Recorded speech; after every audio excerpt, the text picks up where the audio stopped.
Hi, everyone. Welcome to Stoner Podcast. Do you? Awesome. I'm glad you enjoyed it. Hey, everyone. Welcome to Stoner Podcast. Today, I want to discuss the Idaho 4. Specifically, we are going to look at the police reports that were just released via Connor. Thank you, Connor, for that. And we are going to take a look at these police reports. Not all of them. There's one in particular with regards to stolen money. Kaylee's someone took her backpack. She had money in there. She had quite a bit of some change in there, and her backpack was stolen. So we are going to take a look at this. Thank you once again, Connor, for providing us this information via his FOIA request. So I appreciate that very much. And let's get started here today. So happy Thursday, everyone. Hope you guys are staying cool out there. And as we kick off this summer, yeah. All right. So obviously, this incident occurred at Coeur Lane. Here's the police report. This is dated. That's the status date.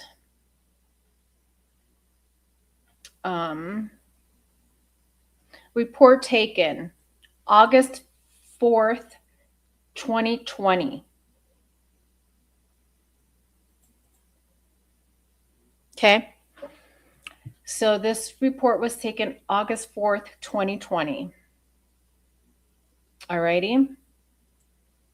It was reported, and the responding officer or responsible officer is R. Wilbur. Okay. So the names we have here mentioned: Jack DeCoeur, obviously redacted, and Kaylee Goncalves. Sorry, not Gonzalez. Kaylee Goncalves, and she is the victim, and she put in the complaint. All right. Mentioned is Jade Christina Luck and Jack DeCoeur. Alrighty. And so again, the complaint was placed August 15th, 2020. All right, so let's keep it moving and let's take a look at this. All right. Report for incident. It says here that this is an online report filed from IP address. So it looks like Kaylee went ahead and did this, filed the complaint online. The following is the description entered by the citizen. I was getting my hair done by Christina Luck at Loft Salon on August 4th, 2020. My appointment was at 1 p.m. Let's see what date of the week that is. Hang on. I just want a clear picture of this incident, okay? So this would have been 2020.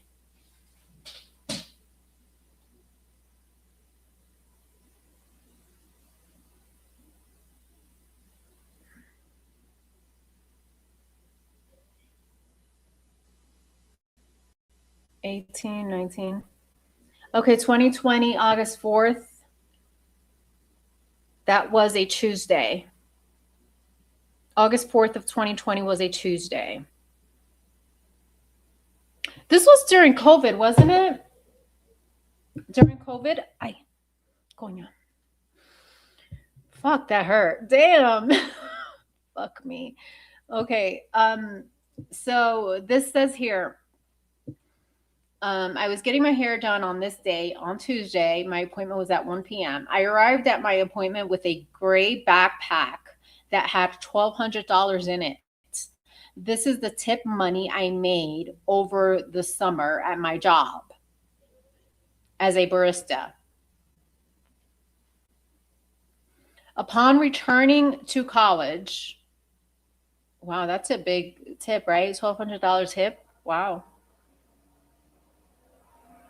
I'm saying, why was she carrying this cash? Like after she made all this money, why didn't she deposit the funds into her um wow, I can't believe she's carrying around this much cash. I'm just saying. But I know some people, although I do know some people that they don't trust banks, relatives of mine, and they don't trust banks, and they just prefer to keep cash, hold on to cash. So can't really judge, every people people's choices, right? So it says she had $1,200 in her backpack. Upon returning to college, I was planning on depositing the money into my bank account. Oh, there it is. I mean, that makes total sense because it's possible that the bank, like she normally banks with, is located, like she may have opened an account near the college and she's constantly banking there.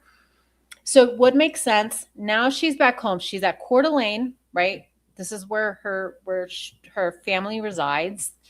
And what was I going to say? And school was in Moscow.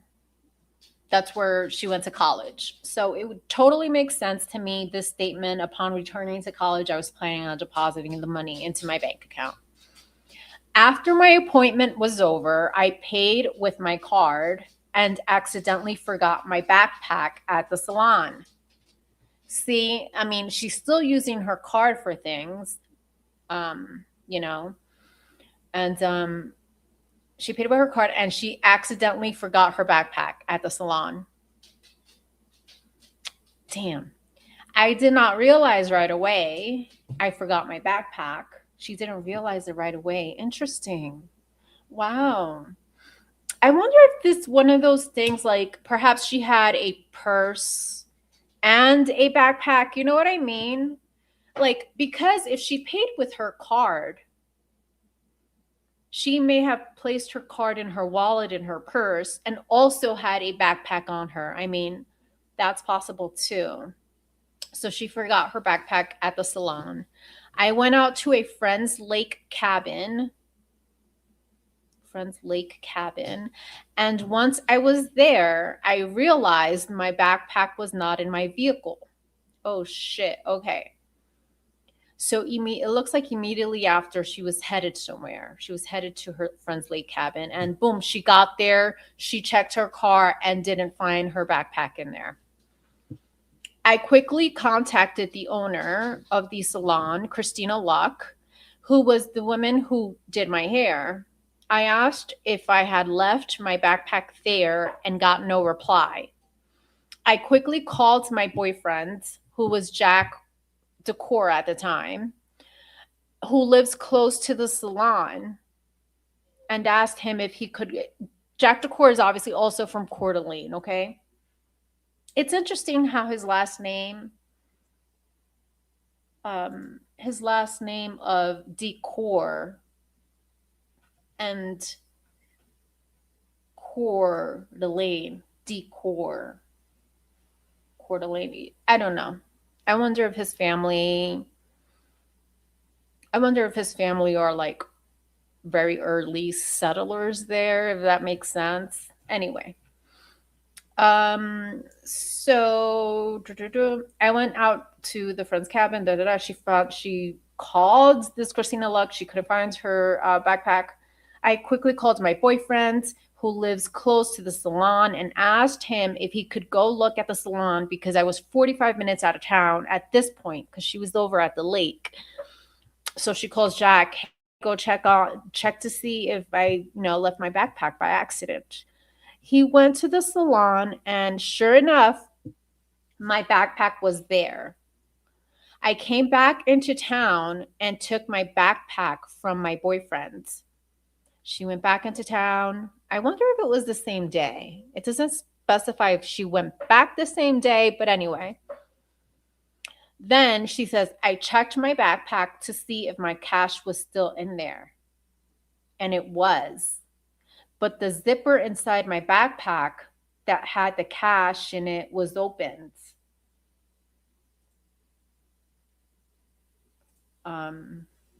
I thought that was odd, but didn't think much of it.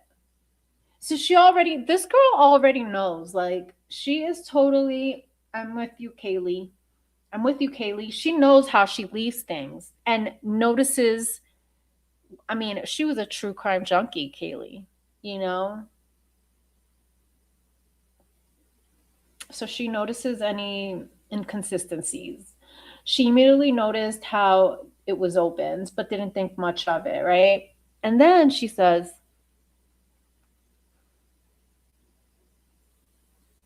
2 days later, I took my cash. So I guess she didn't count her money. Huh. So she didn't count her money until she went to the bank 2 days later. And she only had 731. So let me do that math real quick. She initially had 1200 minus 731 gives you 469. So there's 469 missing. Okay? That's a good chunk of money. My backpack had not been out of my sight since I got it back from the salon. And the money went missing at some point while I left it at the loft salon. Okay, so then Kaylee believes that this is significant enough to, make note of this. I love this girl. She thought it was significant enough to go ahead and report it. So she went and filed this. Okay. So then let's keep moving here. It says, on 8/18, I received and read this report. Okay. Now it's getting interesting. So I called the victim, Kaylee, and spoke to her on the phone. Kaylee explained that they originally called in related. Wait, I'm sorry. The police officer contacted Kaylee by phone. I wanted to make sure that's clear. It wasn't Kaylee that contacted them. So they contacted Kaylee in regards to this incident, asking questions about the theft and charges. It was her boyfriend, Jack Coeur, that called in at the time. Wait a second. They called Kaylee. I called the victim, Kaylee, and spoke to her on the phone. Kaylee explained that they originally called in. Kaylee explained that they originally called in. Oh, I see. So Kaylee is basically stating that her and Jack's called in, asking questions about the theft and charges. And then it was her boyfriend, Jack Coeur, that called in at the time. Oh, I see. Okay, they may have been together when they placed the phone call, right? Kaylee had approximately 1,200 in her backpack, but was not sure on the exact amount. Oh, wow, she wasn't exactly sure. So that missing money may be off.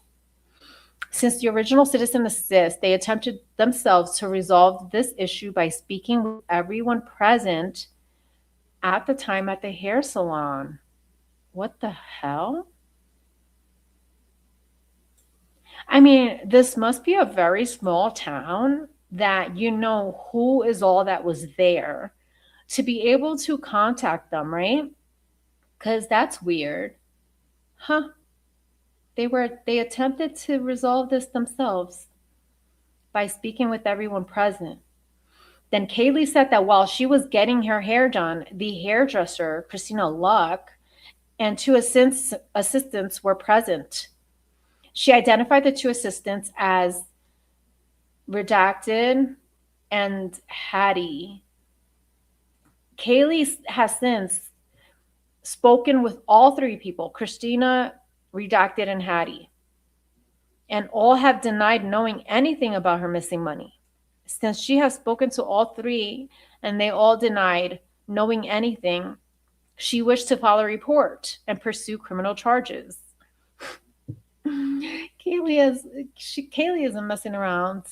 I asked her for her best estimate of the amount of stolen money, and she said around 500. Yet, so it's 469.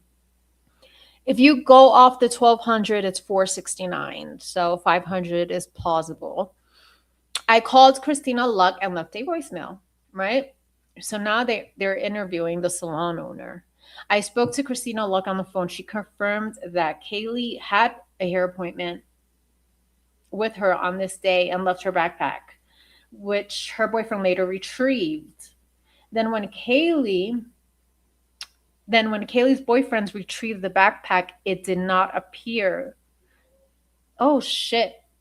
So the salon owner is stating that when Jack retrieved the backpack, it had not been tampered with and it was located in one of the salon chairs.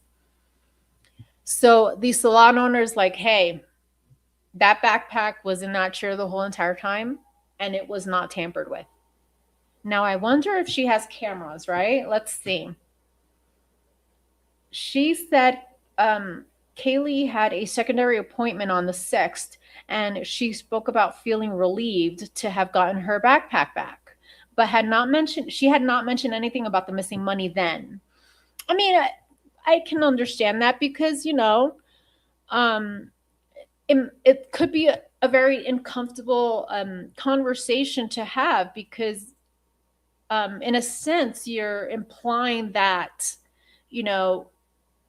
someone in your salon may have taken the money, So there's a sense of distrust there. So I know that could be a touchy subject. So I can understand that Kaylee did not mention it then and there, right then and there. Then later that evening, on the same day where she went for her appointment. Christina communicated with Kaylee and learned that some money had been missing out of her backpack. Christina did not notice anyone come into the salon. Now, Christina didn't notice anyone come into the salon and possibly steal anything. Christina had two assistants working that day, Haiti and Kylie. So it's redacted up here, but not down here. Okay, good job, officer.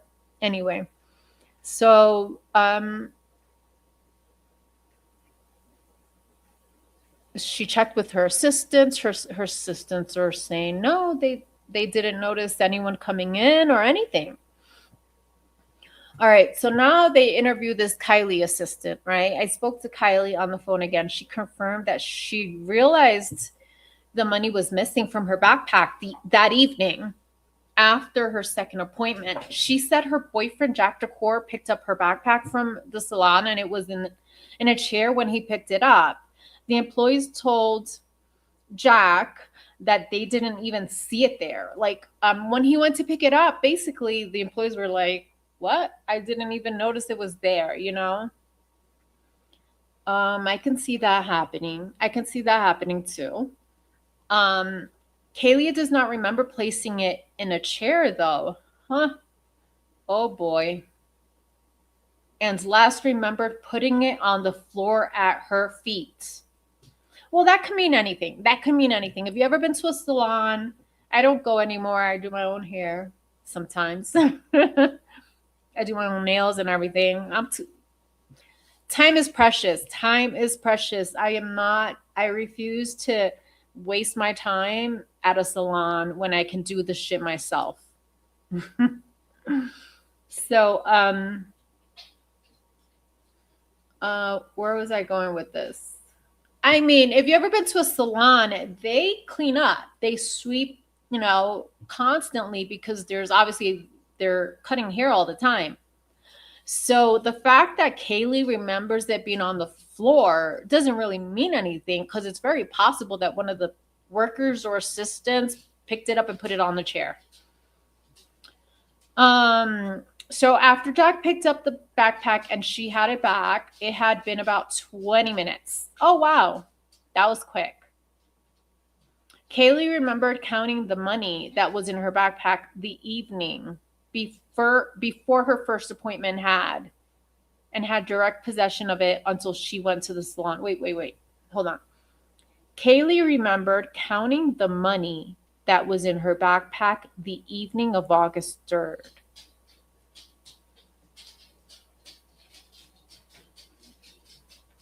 The evening of August 3rd, right? Wait, I'm confused with the dates. Hold up. This occurred August 4th. Oh, yeah, I get it. Oh, Jesus. Okay. Kaylee is basically stating that on August 3rd, before she went on her appointment, she counted the money that night. So on August 3rd, she counted her money before going to the appointment. And she had it. All right. So then Kaylee remembers another client coming in directly after her and assumed the same client was likely there by the time the backpack was picked up. Kaylee remembers another client coming in directly after her and assumed the same client was likely there by the time the backpack was picked up.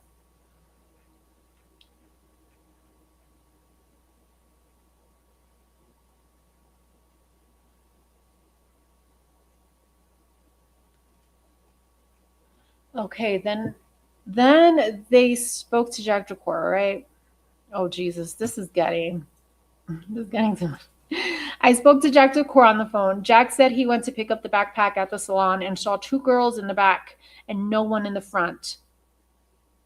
He believed the two girls there were the owner and another employee. As he walked in, one of them approached him and he told her he was trying to find a backpack and saw it sitting in a salon chair. Once he got it, his girlfriend asked him if the money was still there. And he told her it was. But why didn't Kaylee said right then and there? Why didn't Kaylee say, "Yo, Jack, is 1,200 in there"? But is 1,200 in there though, right? Why didn't that happen? Huh? And Jack said, "Yeah, the money's here." I mean, he didn't count it then. He got the backpack to her about 30 minutes later. He said he felt it was most likely the money went missing. Well, he said most likely the money went missing at the salon then. I ain't touched that money. Chuck's like, I ain't touched that money. That shit happened then while it went missing while it was sitting there. All right, so then we have Haiti Null or now? Nah, whatever. Kylie Light and the possible other client have not yet been contacted. Then now we're on to September of 2020.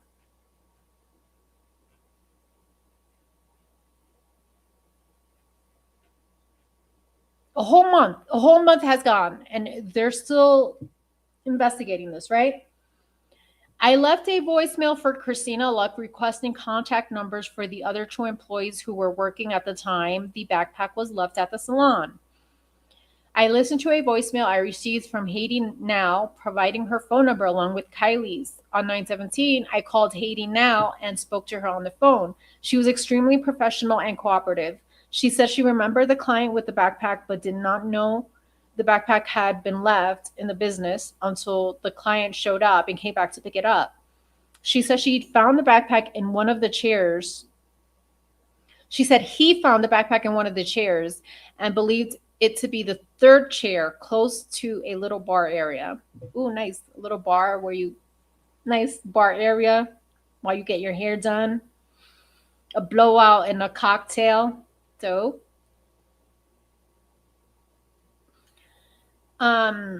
so she says she found that's where it was found, the third chair closer to a little bar area. She did not see anyone take anything out of it or have knowledge of that. I believe Now was being upfront and truthful with me. I recorded the phone conversation and uploaded to Viper. I called Kaylee at blank and I was unable to leave a voicemail as the mailbox was full. Having exhausted all reasonable efforts to locate any further suspect information, I am inactivating this case. All right. This is some serious business here. Okay. Now, this case was brought to my attention by Detective. Oh, this is on November 17th, after the murders. Okay. So, after the murders, now we have Sergeant Avriette. This case was brought to my attention by Detective Cannon. The victim in this case is now deceased, therefore, I am closing this case closed. Interesting. On the 17th. So, on the 17th, the detective, I wonder. I mean, obviously, they were looking into Jack Coeur. Jack Coeur was your number one suspect. They were obviously looking into Jack Coeur. So, um, they may have pulled all of these incidents and looked into it themselves, and did some investigative work. So the case was closed.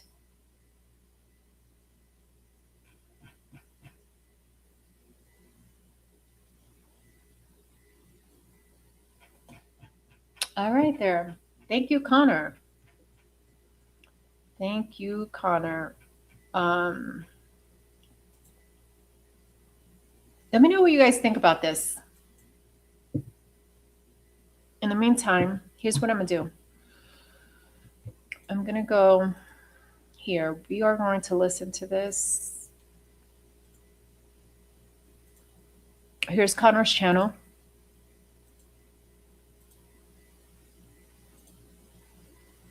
There we go. So, what I want to do here is go to my page. Give him a follow. Thank you. Oh, there's something else he posted. Hang on. Wait a second.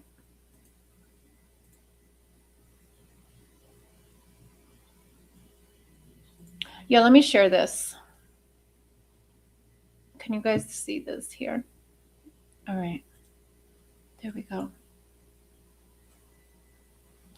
So this is the drawing, Jack Coeur's drawing, where he sketched, while he was being interviewed on the 15th, he drew up a sketch of the roommates and where everyone lived. Here's Dr. Coeur. Also, MPD provided a redaction log, which is new. What's a redaction log? Oh, they're letting you know unwarranted invasion of personal privacy. Oh, okay. I see. Oh, okay. So when it's redacted, they're just giving you the ruling or whatever it's called of why it's redacted. That's interesting. Yeah, you're right. Okay, so what I want to do now is I want to go to this interview.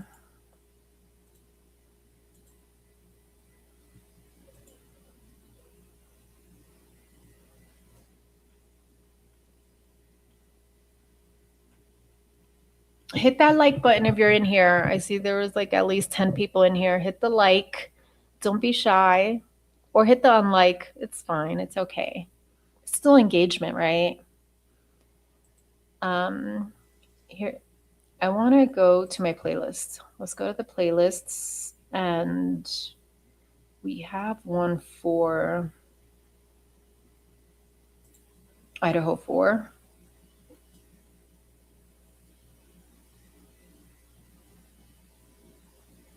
What in the world? Sorry, guys. I don't know. Damn. Wait. I want to skip this. I can't. Oh, boy. Sorry about that.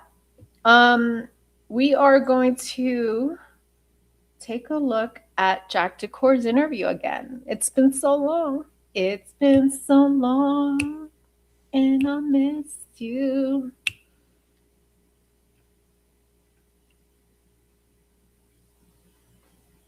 Huh. Well, this interview is from the 13th, though. He drew the sketch on the 15th. Oh, his second interview. Okay. All right. So this is Jack DeCour's interview immediately after the murders, the day after. Let's listen to it, shall we? Let's take a listen.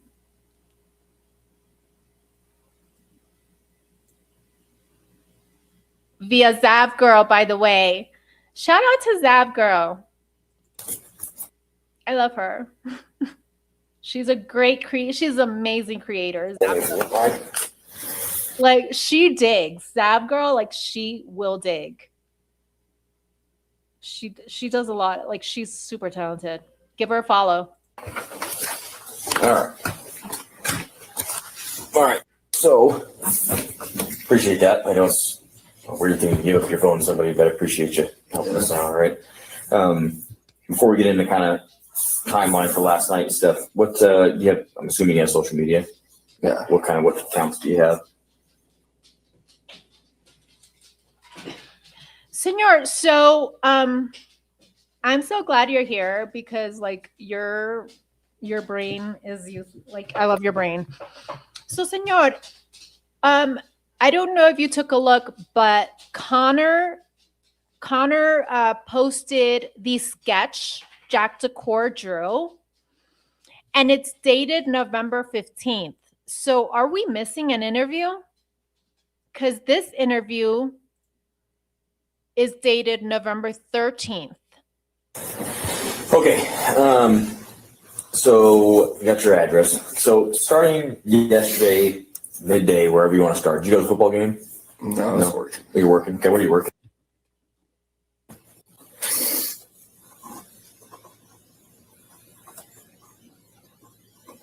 What time did your shift end? It's from like 2 to 10. I got out of there probably. 10 p.m. I'm assuming, right? Yeah. Okay.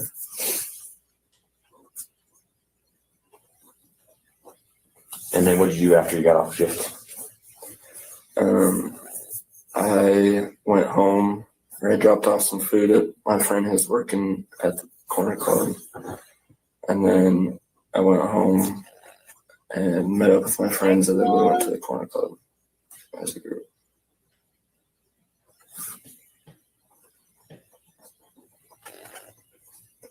What time did you guys get to the club? Probably close to 11.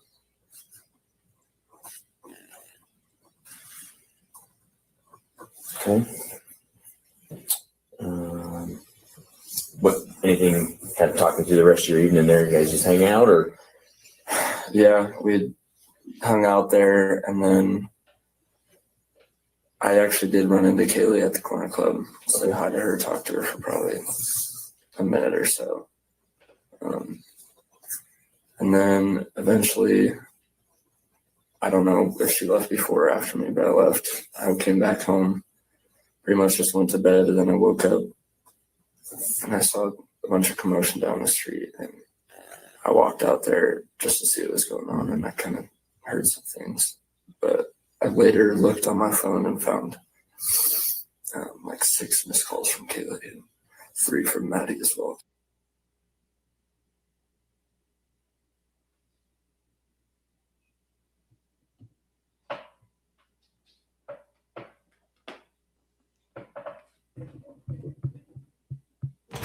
The Unstoppables Unlimited Collection. Luxury laundry. Damn. Why did I put ads on this? Damn. My bad. Oh, fuck. I wonder if I could remove the ads just for now. Wait, let's see. Maybe I can. Can I just remove these ads because this is not going to be cool.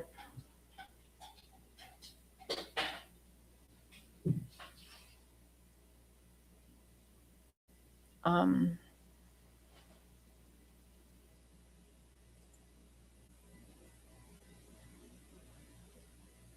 yeah, I'm going to turn this off.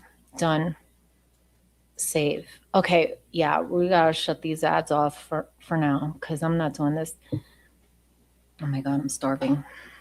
Okay, so saved. Now let's listen to it one more time.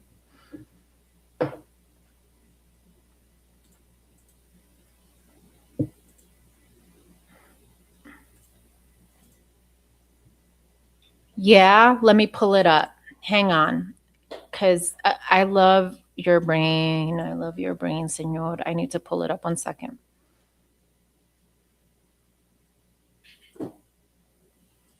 Let's pause this for a second. Now let's look at that drawing. Hold on.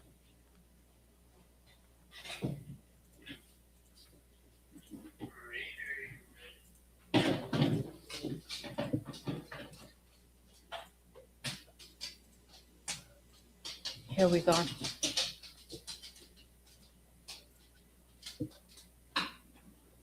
Here's the drawing. Notice how on the drawing of the outside of the 3rd floor, he doesn't draw the deck by Maddie's room.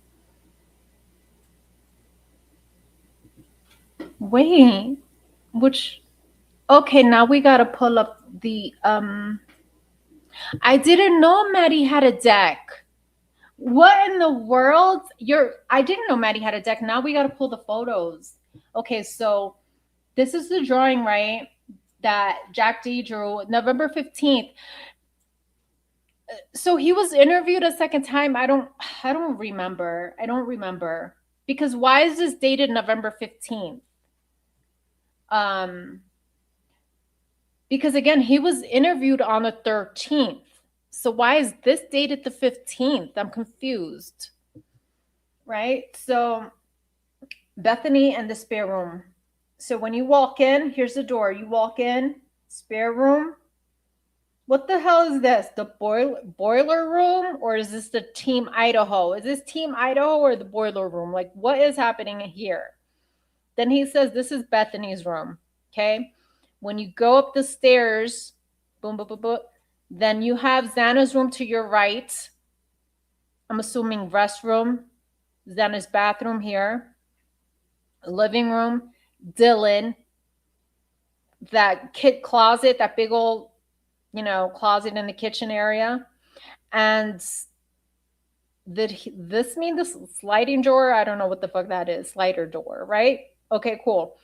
Now, when you go to Maddie, you walk upstairs to the 3rd floor here. Then you have, soon as you're at the top. Oh, Kaylee and the deck here. Oh, that's what that is. Okay. Bathroom, Maddie's bedroom.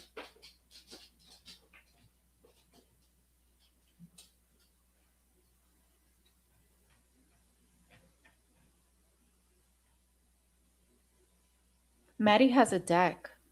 Maddie has a deck? Does it wrap around? Is it the same deck and just wrap around, do you mean? I get where you're going. I get where you're going, senor. I totally get where you're going. Oh, shit.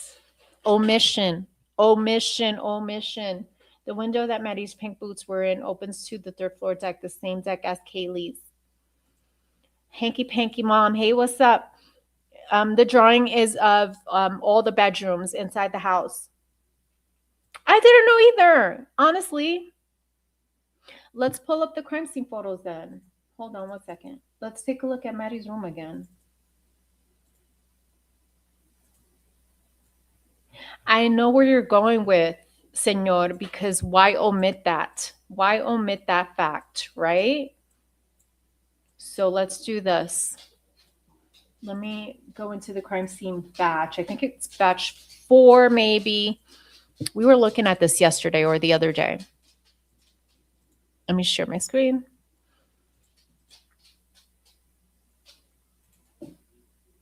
Okay. Trigger warning, we're going to have some red liquid in here somewhere. And now let's take a look.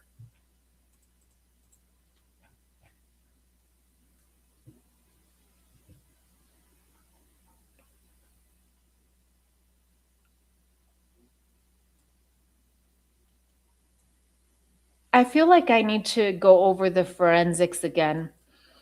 Because I don't know. I feel like I need a refresher on the forensics. Like, for example, um,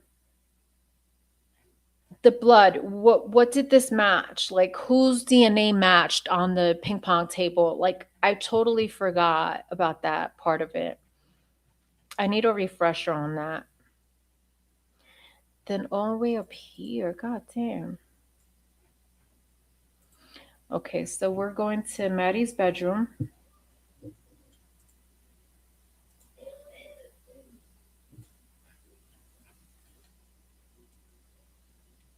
Let's take a look at her deck, okay? Is it one deck that wraps around?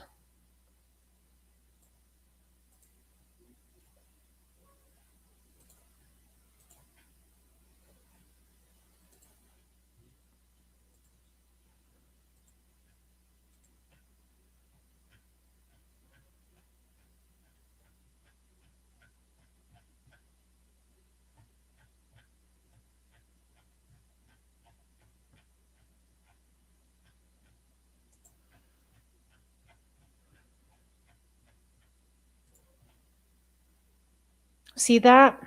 Yeah, I need to read the forensics again. Did we identify this blood?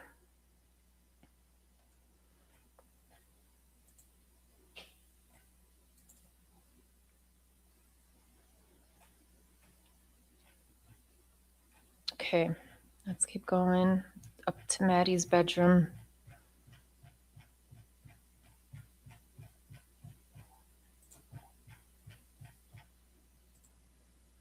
Okay.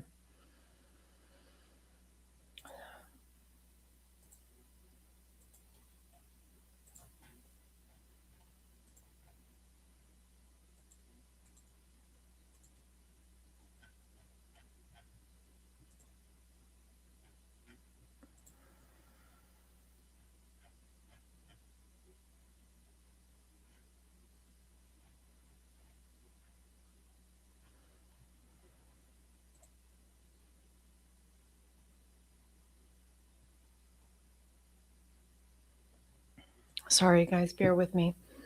All right.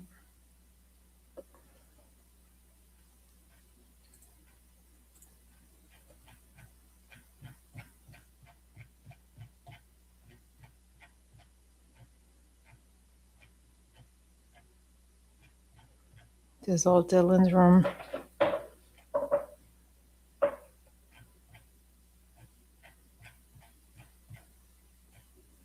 Then we got Xana's bedroom over here.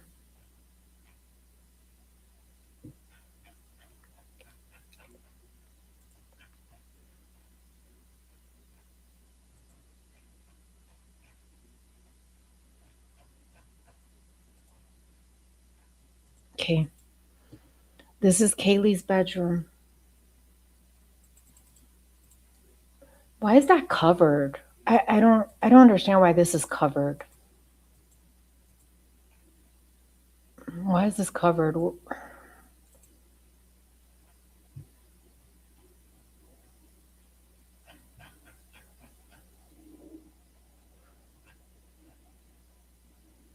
So when you get to the top of the steps,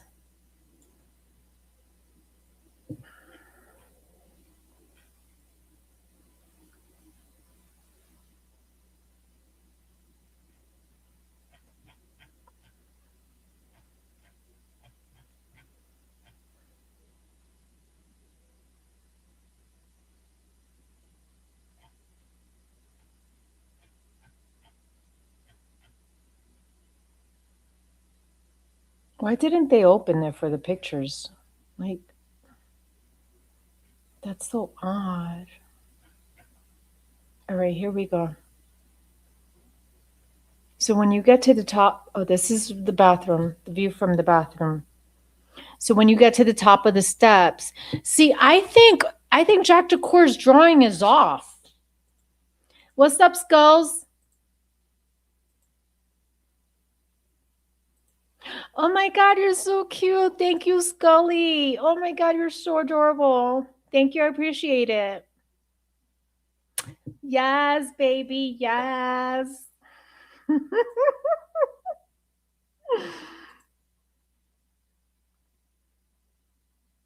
Yo, let's look at that, senor. We got to look at this. We got to look at that. I'm keeping this up.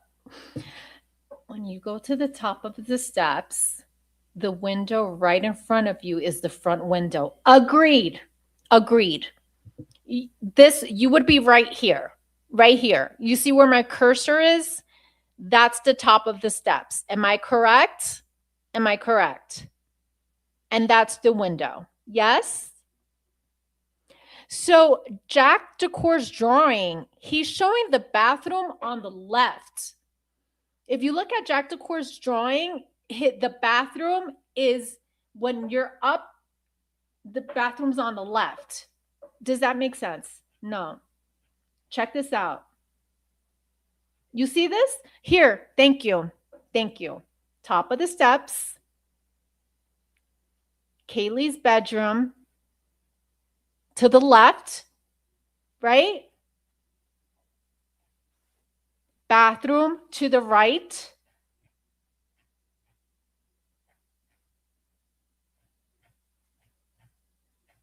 Okay.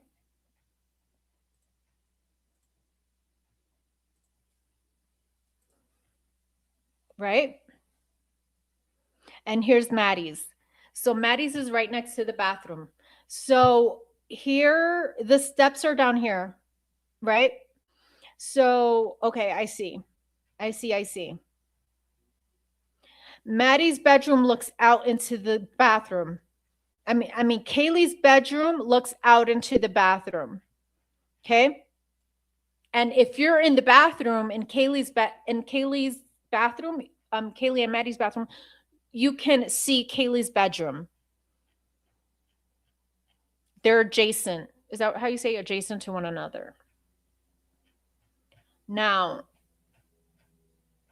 and then right next to the bathroom is Maddie's bedroom. So it would be to the left of this. To the left of the bathroom, okay?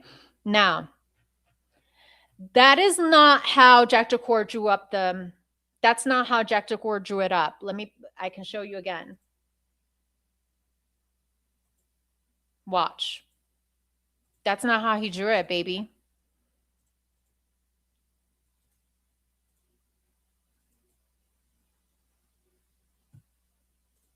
Look. I say look a lot. I need to stop. Take a gander. Take a gander at this. Okay.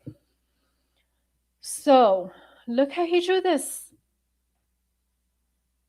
He says that. Oh no, he did it right. I was looking at it. Oh no, he did it right. My bad. I take that back, Jack. I take it back. He did it correct. If you're walking up the steps, correct, and you're at the top, the bathroom will be to the right and Kaylee's bedroom to the left. This is accurate. Okay, now we're going to look for that deck. Good catch. Good catch, senor. Check it. Now let me put this down. Peep this.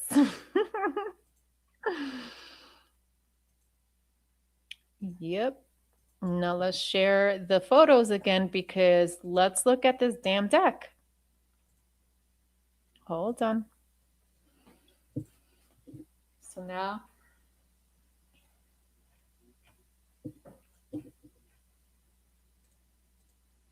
Okay. So we know this deck, you walk out, okay. It should loop around. So this deck should loop around to the right? To connect with Maddie's? Oh no. Am I thinking this right? Maybe I'm off. Let's just look. Let's take a gander at this.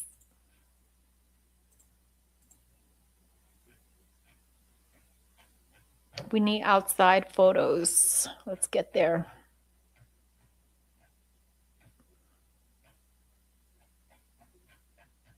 It might be another batch. It may be another batch, but let's look. Okay, here we go.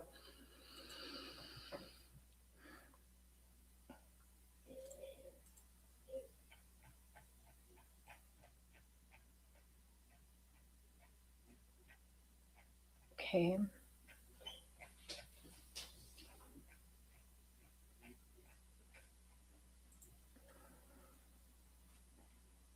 Does it loop to the right or to the left? This deck. I can't remember. But we need photos of it. We need to understand why that was left out.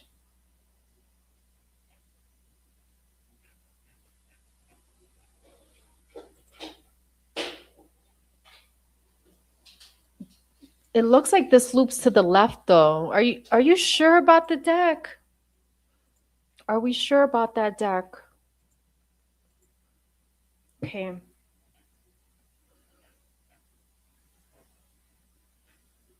I hate that they didn't get closer to these. You don't see. You can't make out this. They should have gotten closer here, because you see paws. You see little Murphy paws and smaller prints, but then you see in a combination of bigger prints, smaller prints, Murphy paws. I mean, it can mean something. It can maybe not.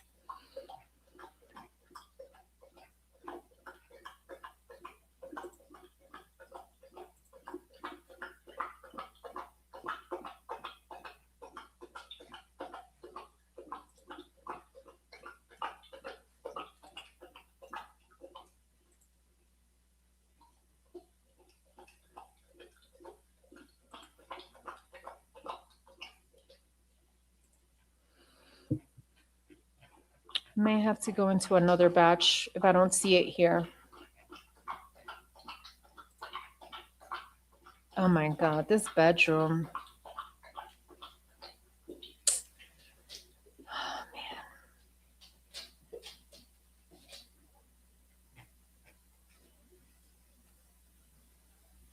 You know what's interesting? Even this luggage got it. Even this luggage got some droplets of blood. Now, that means that the luggage was out. Why would a luggage be out? Like, why wouldn't it be hidden or put away? You get what I'm saying? Like, why would a luggage be out like this? It was obviously out there because there's droplets of blood in it.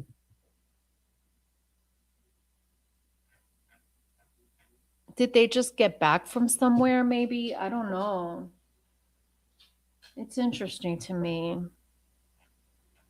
And the way this house is ransacked is also interesting. It, to me, it's like they were looking for drugs or money or something. Okay.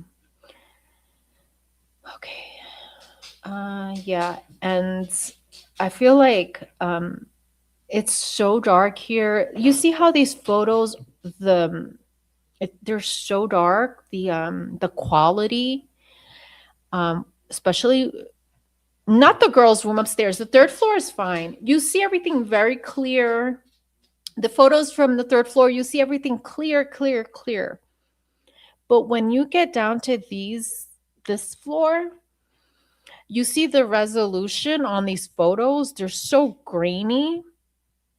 So I guess what I'm trying to say is I feel like the attack happened down here in the living room area, especially. I feel like in the living room area, something happened. I think Kaylee was possibly attacked there, or maybe outside and brought inside or something like that. But I mean, every time we go through these photos, it's like you keep noticing the same things.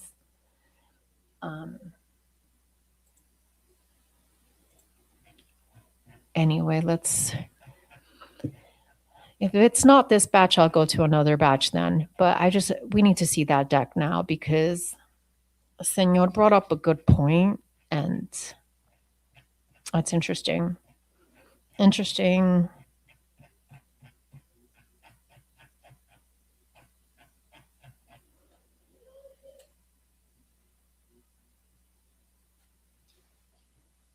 Okay, yeah.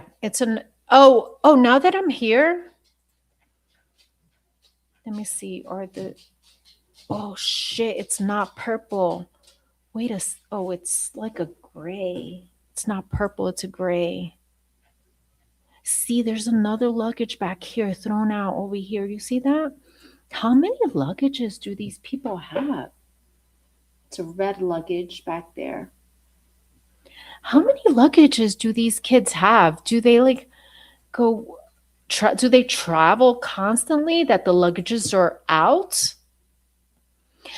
Like I know you guys have, like for example, you guys have luggages, right? Obviously, you guys, have luggages at home. But do you keep them out like that? No, right? You'll put them in a storage closet or underneath your bed, whatever. However you do it in a closet or something. It's just interesting to me how these luggages, there's so many of them. I have to take some time and count them. But there's a lot of luggages here. Anyway, this is a gray tote. It doesn't match the blue one though. All right, so let's close this out. I'm opening the next batch. Okay, let's go to the next batch. Let me count mine right now. I feel called out. Why? Oh, for real? You just keep them there? Oh, okay. It's Senor said batch 1. Thank you, Senor. Photo. I gotcha. It's weird that the utility closet for cleaning floor was wet. Okay, batch 1. We get in there.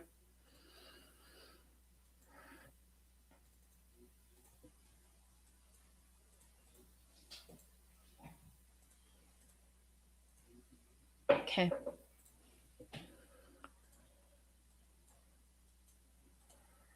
$49.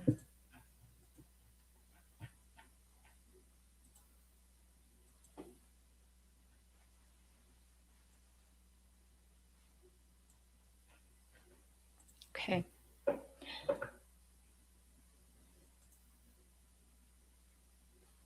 Okay, Kaylee's room.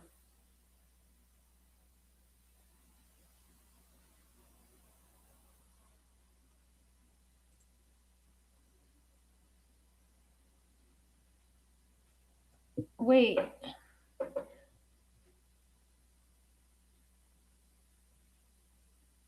But isn't this Kaylee's room though? Isn't this Kaylee's room here?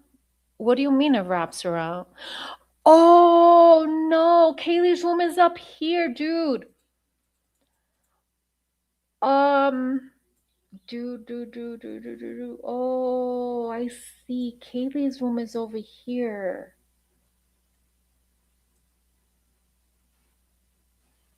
That's Maddie's room. Maddie has sliding doors? I'm gonna need some help here, you guys. What? Wait. This is the kitchen, right?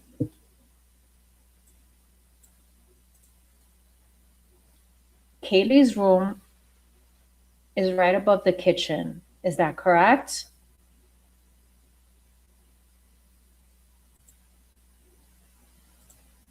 So then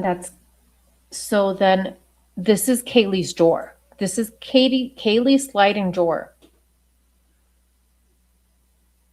So you're saying Maddie's room is oh yeah. I see it now. Sorry, it took some time. No, I see it now. Yes, Kaylee's right above the kitchen. It took some time. I gotcha. 12 stacks. Were the Scully, what the hell were Scully, that's a little sus. That's a little sus, Scully. You get it? Jules, you see it now?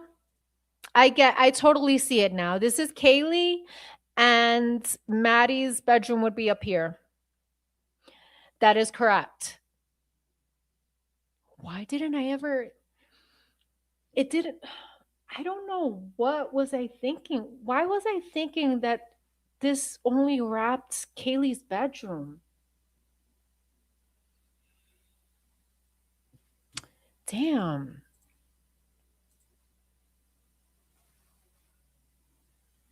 That beer pong set up is so fake. Two balls in the cup and none of them budged. For real. I get it now. So if we look at yeah, that's interesting. Why did Jack fail to include I don't know. I mean, it could be like maybe he didn't go up there, or I don't know. That's weird. Because if you're up in, I don't know. First of all, it looks like it's falling apart. I don't even think you can walk it. Look at the ceiling. It looks like this whole thing is falling apart. I doubt this is safe at all. Like, what were these parents thinking? How could these parents go here and let their children go to college here and stay in these dorm or this house? I would never allow my daughter to stay. If I had a daughter, I would never allow this. Absolutely not. Oh my goodness. Um, so say you're in Kaylee's room, you open the slider and you walk out, you'd be able to walk and see Maddie. Like you'd be able to see Maddie from her bedroom door, from her bedroom window. That's crazy. Let's see if there's more. Here, there's another slide. See that? Okay, that's Maddie here. Hold on. Let me think about this. So this is the window you see when you walk up. This is the window you see as you're walking up the steps. That's the window you see, correct? Am I right at that? Chat. That's what I get for counting my luggage. It was built poorly. I don't remember that blue chair being there before, but I may be wrong. Yes, I peeped it, just waiting for you to peep it too. No, Jules. Now I'm lost again, Jules. If if you're this is the window you see when you're in up the stairs, right? And when you're on the top of the steps, Kaylee's bedroom is to your left. If you're at the top of the steps, Kaylee's bedroom is on your left. So does that mean that this is Kaylee's bedroom?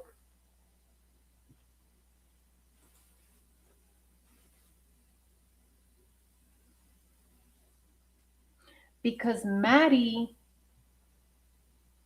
is on the right. When you walk up those stairs, Maddie's bedroom is on the right.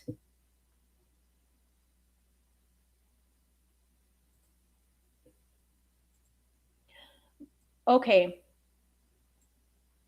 Jules, you believe these windows here are Maddie's?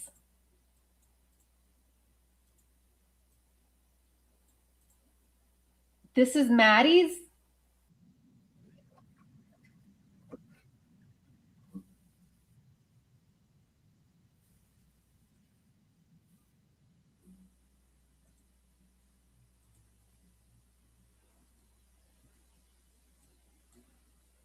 Yes.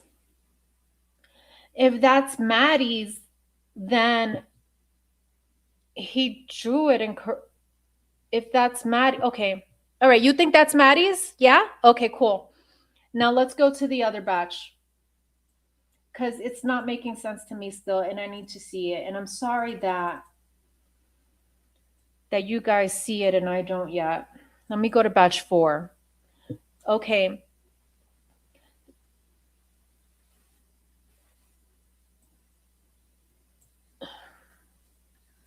Okay. So when you're walking up the steps, you believe Maddie's bedroom is on the left, right? That's what you guys are telling me, right? Okay, now watch this. Check this out.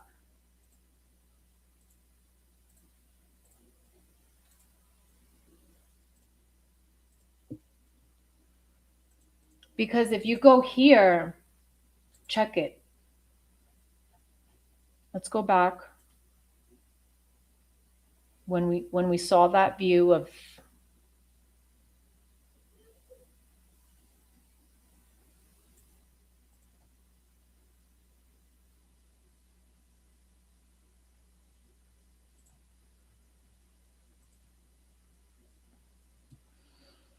okay. So here's where we're thinking, right? Kaylee, the window you see as soon as you reach the top of the steps, and then Maddie's windows, right? That's what we're going with. All right. Now let's look inside.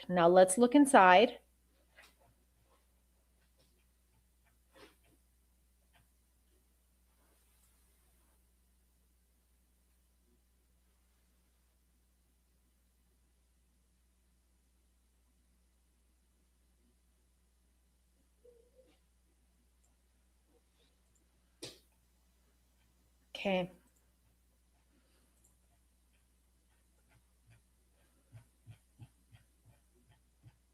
Here we go.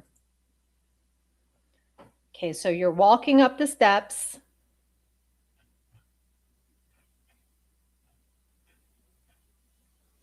There's that window that I pointed out, right? That window. So that would mean Maddie's room is here, right? That would mean Maddie's room is here. Watch.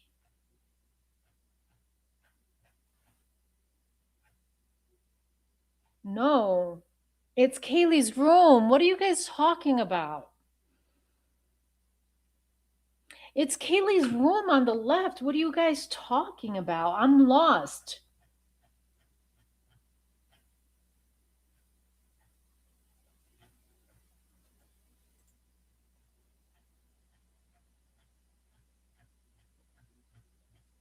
As soon as you get up to the top of the steps, Kaylee's room is to your left.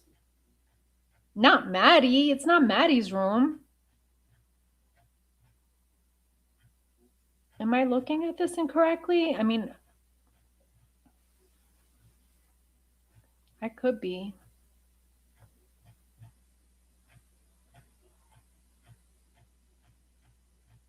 Hold on, I'm getting a better shot. I'm looking.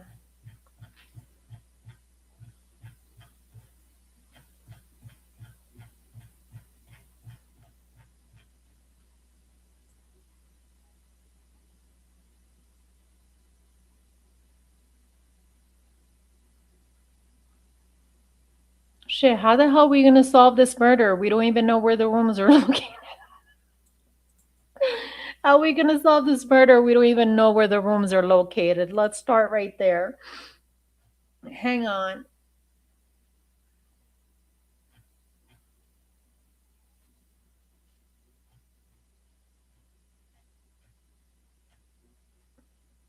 I see the balcony. I see the balcony right there. Okay.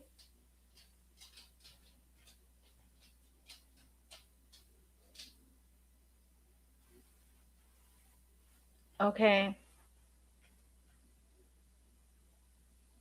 Here's the steps. Watch this. Ready?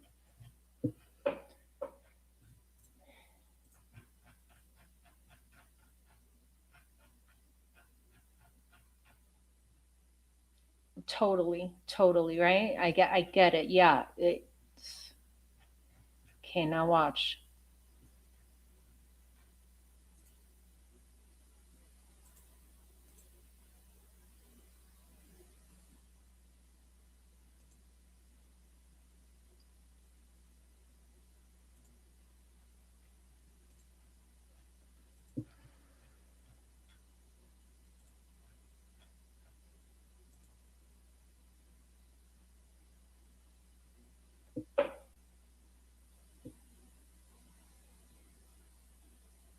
These pants are ripped.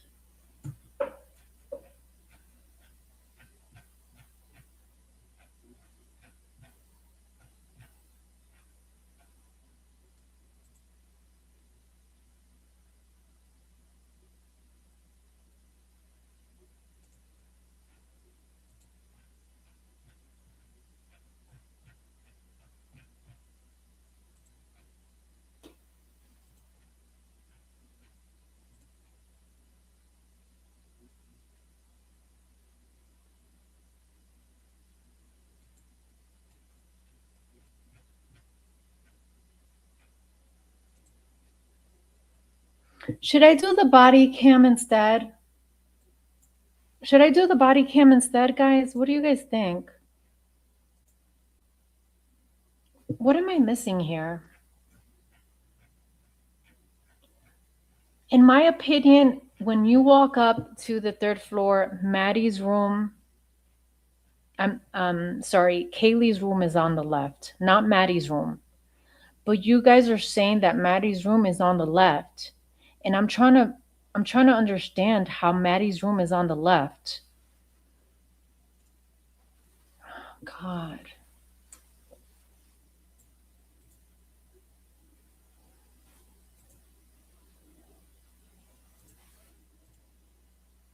Okay, here we go. That's that's the window you see when you're at the top of the steps. Am I correct in that assessment? This is the window you see when you're right at the top of the steps. So that would mean that Kaylee's bedroom is on your left, not your right, your left.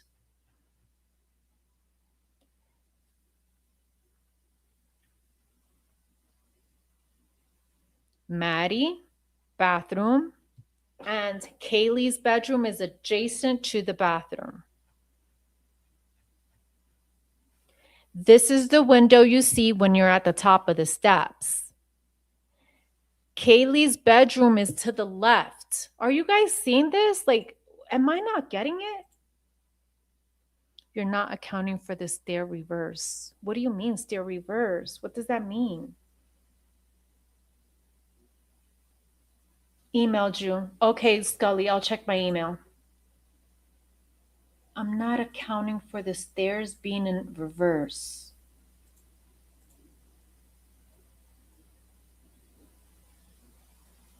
You walk up the steps and you go to the left. That's Kaylee's room. You look to your right. That's the bathroom. So, how could the deck go all through here to attach to Maddie's? I don't see it. Virtual look. Oh, house tour. Here we go. We got it. Thank you, Scully. I'm going to play this, you guys, because I had a hard time with this too. Two levels of the stairs and one flips up the other way. Okay. All right. I have this video.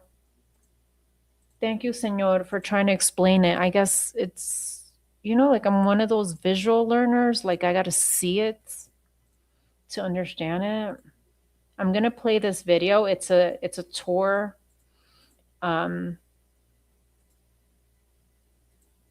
So let's check it out. Thank you, Skulls.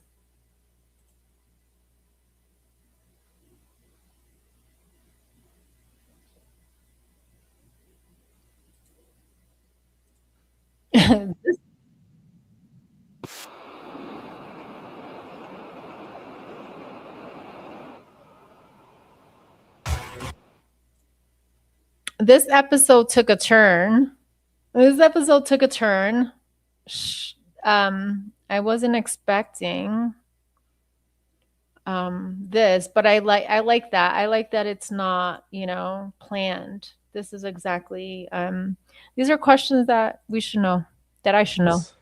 Okay, here we I've go. been trying to get a good look into the house of the Idaho 4 Shout out to Evil Exists. Okay, here we go. so that we can get a proper idea of where all the rooms are located and how the killer walked around the house, going room to room. This Orbix 360 tour of the house was shared with me on Twitter, and it's all over Reddit too, so I would like to talk about it today. This is the possible point of entry to the house. It leads into a kitchen area. Kaylee's father said it was the second floor of the house, through the slider. As soon as you exit the kitchen area, there are stairs, which lead to the third floor. We know that Kaylee and Maddie were sleeping on the third floor, in the same room. They were not sleeping. Let's get that straight. Take note of room 2A. If this is the room where Anna and Ethan were sleeping, then it's totally plausible that they heard something, and maybe Ethan came out to check where he was attacked. If they were in this room, and the point of entry was on the second floor slider, then it's most likely they would have heard something. Could this explain why Anna had defensive wounds? Was she awake and alert when this happened? Directly next to room 2A, there are stairs that lead to the third floor. The space on the third floor is a lot smaller. There are Okay. just 2 bedrooms. Here's Maddie, right? 3A is Maddie. And a shower room. As the killer came up the staircase, he would have seen 2 bedrooms Maddie, bathroom, either side of the stairs. In one of these bedrooms, window, and Kaylee is 3B. Do we agree that Kaylee is 3B? Eddie and Kaylee slept and were attacked by this killer. I get this. I get this. Now, how about the back of it? These are the stairs that Kaylee's father said the killer did. This is exactly what I'm showing you in Need the to go up. pictures. He When you believes get Kaylee up, was- when you come up to the top, Kaylee is 3B. Is it not? He believes Kaylee was the Kaylee's 3B. Is it not? Like, am I wrong there? target, and that's why the killer went up those stairs. In the latest update by law enforcement, all I can say is there was nothing new. And from her, right? Kaylee's 3B. Kaylee's parents are frustrated with the lack of information, and they are currently raising funds to put out a reward and hire a private investigator.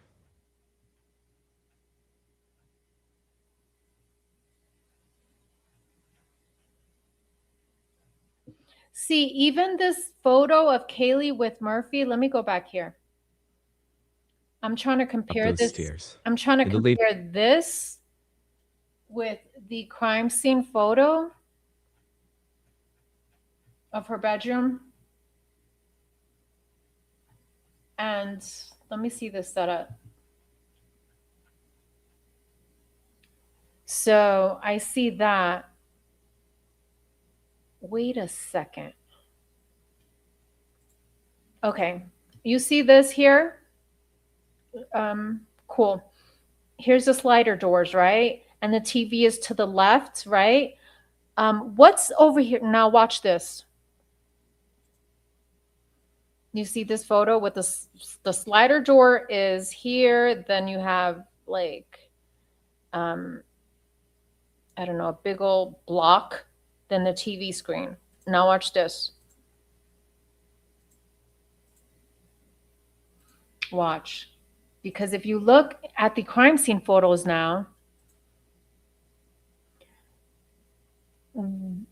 why is this flipped? Wait, why is this flipped? Because the slider doors were in here. In that photo, the slider doors were over here somewhere. No, I don't. Oh, maybe. Let me go into Connor's drive. Connor has a drive. Yeah, Scully, send that to me, please. Okay, take a screenshot of this. You see this? You have the TV, to the right of the slider door. Then you have closet, slider door, TV. You see that? Now watch this. Happy 4th, happy Independence Day.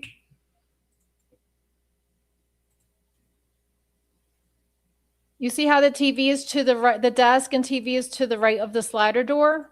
Now watch this.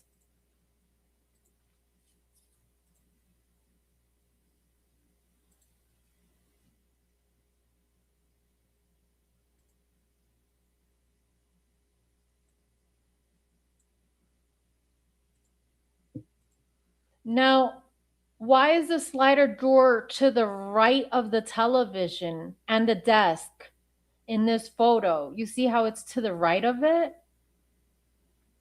To the right of the television. Not to the left, to the right. Now,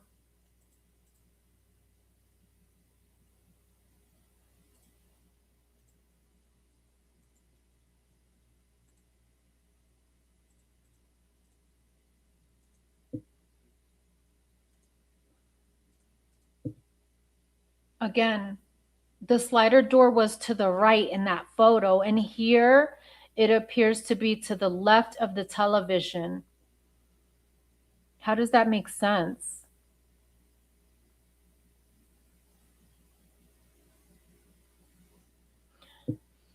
Do they ever open this in the crime scene photos? Okay, I'm checking my email right now. Okay, we got the dollhouse.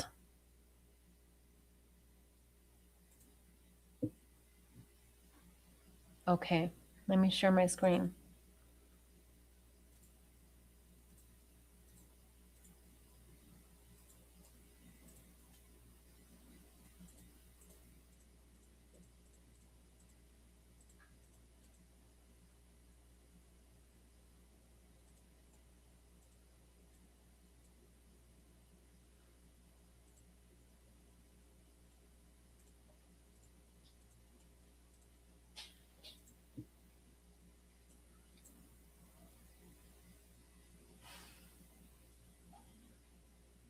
Maddie.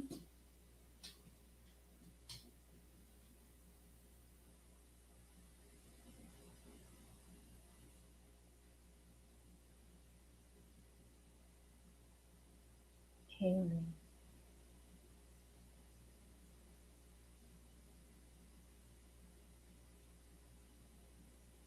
So Kaylee is up here, slider door.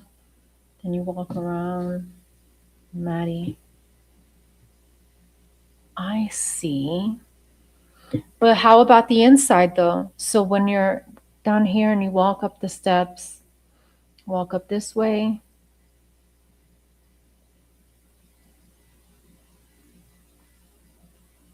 Then you're in the living room. So if you walk up to the 3rd floor, if you walk up to the 3rd floor from the living room, if you're walking up to the 3rd floor from the living room, why would Maddie's room be on the left? It's still not making sense to me. Because if you're at the top of the steps, Maddie's room is not on your left.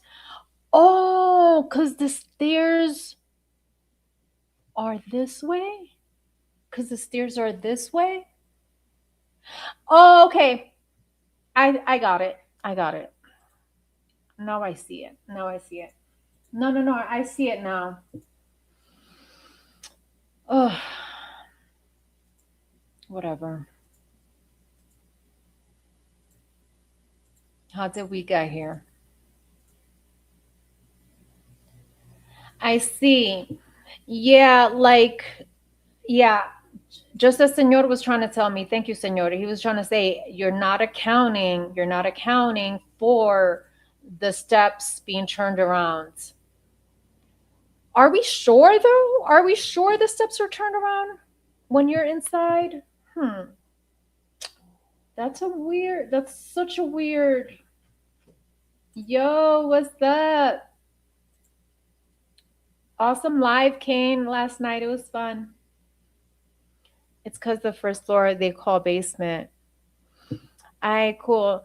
So the way we got here was because Jack failed to include that balcony. Let's take a closer look at the balcony.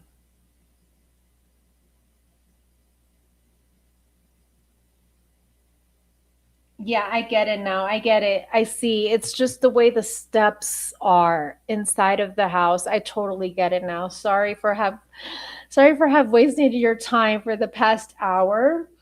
I think that balcony should we should take a closer look at the balcony though. And what is the purpose of it? Interesting. Okay. Um,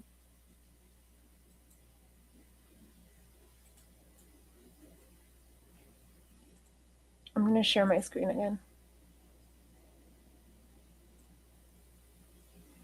Okay, so you see how Jack Decor's drawing? He has, when you go up the steps. Wait, but going back to this, not, oh, fuck. I'm sorry, you guys. So Jack Decor, when he's drawing this, he says when you walk up to the steps, Kaylee's bathroom will be on your left, though. Look how he drew it.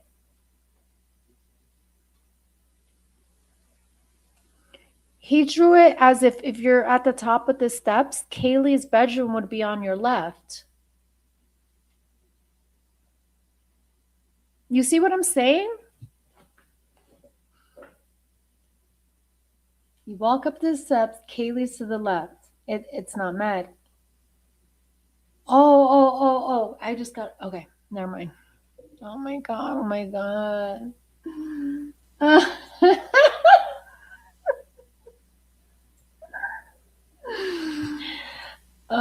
Don't mind me. Don't mind me. Okay, here we go. All right, so back to our original plan here. Down the street. I walked out there just to see what was going on, and I kind of heard some things. But I later looked on my phone and found like 6 missed calls from Kayla and 3 from Maddie as well.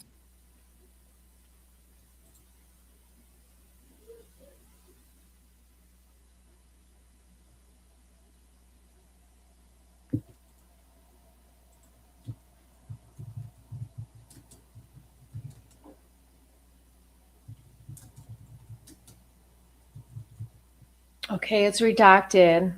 This section is redacted. Sorry to interrupt you, man. You said you guys, what time did you leave the Coeur close? Probably about 1. I don't really know that. I wasn't paying attention at the time. Okay, so he says he got home at 1. Yeah, sure. Sure, Jack, sure. Do you mind if I guys, let's go here really quick. Hi guys, since Brian Koberger pled guilty today, I feel like we can release this full illustration of the Idaho 4 crimes showing Koberger's movements. It's put together by evidence given to me by media companies like Netflix and others, including more recently Dateline, who hired me to do their 3D modeling for their project. I'm going to include a lot of information into this episode where you can see exactly what took place from moment to moment. Let's get started. In this illustration, we're going to start at 3:30 a.m. At this time, everyone is asleep except for Xana. Looking inside the home, we can see where everybody was.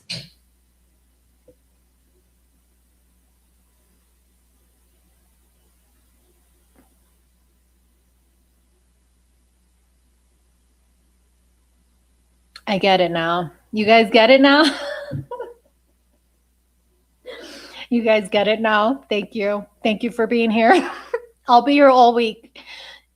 You see how I didn't account for the stairs being this way. So yes, when you walk up, Kaylee's bedroom would be to your left.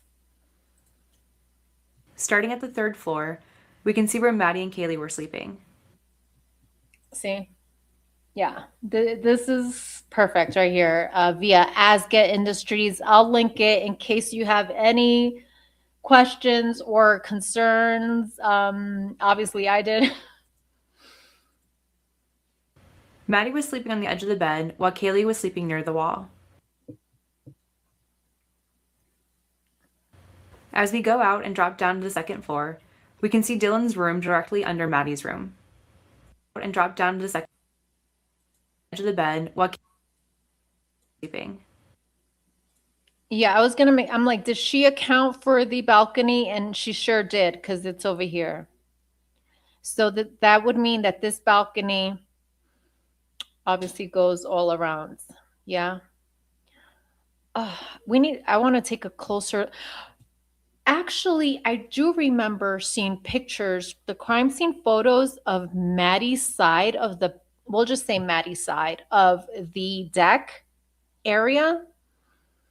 It looks like hair, like someone was shaving someone's head. That's what it looks like to me. The photo's very grainy. I should put it through and see what it tells me, put it through AI and see what it tells me. But it looks like someone shaved their head back there. Or it could just be a plush toy. It could be Murphy's toy, like a brown toy though. It's dark. So starting at the third floor, we can see where Maddie and Kaylee were sleeping. Maddie was sleeping on the edge of the bed while Kaylee was sleeping near the wall. While this is playing, I'm going to go to the crime scene photos and pull up photos of the balcony, okay? As we go out and drop down to the second floor, we can see Dylan's room directly under Maddie's room. Continuing across the living room onto the other side of the home, we see Xana's room. She's sitting in bed scrolling on her phone while Ethan sleeps next to her. Minutes ago, she had just finished ordering DoorDash and has all the lights on while she waits. The last roommate to mention is Beth, whose room is on the first floor, directly below the living room. As most of them all sleep, Kohberger pulled into the neighborhood for the first time this night at precisely 3:30 a.m. We know this due to a home security camera that captures the intersection and records the coming and going of anybody that enters that neighborhood. As we continue, Kohberger drives past the home and notices that all the lights on the second floor are still on. He drives on and loops around the apartment complex building. Because of the home security timestamp, we're able to know how long it took to drive this path. On his first pass, it took him 2 minutes and 38 seconds, and this is him leaving on the first pass. Now let's look at his next two passes and record the times. This is pass 2 of him entering and leaving. And now this is pass 3 of him entering and leaving.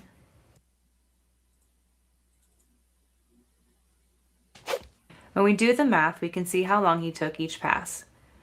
The last two passes were normal without any stopping, but on his first pass, he took an additional 42 seconds to creep by the house or even stop for a time to stare into the windows with the lights on.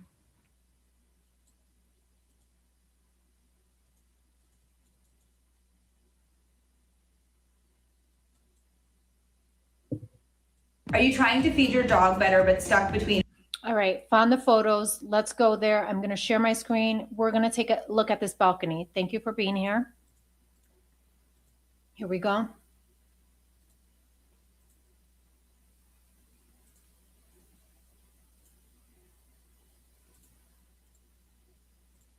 I know that's right, Jules. Call them out. Call them out. Lucy, Lucy, Lucy. Okay, here we go. Let's take a look at that deck. Please hold. I want to get your guys' opinion on this because it looks, honestly, it's weird. And the fact, Señor's got me going now. Señor's got me going. He's got my conspiracy brain going.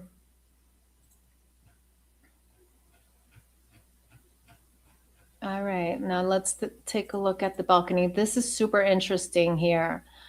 These totes look so way purple. I wonder, where's the blue ones, right? That's a good point Senor brought up too. Um, we obviously see blue totes being carried away the morning of. Now we see purple ones here.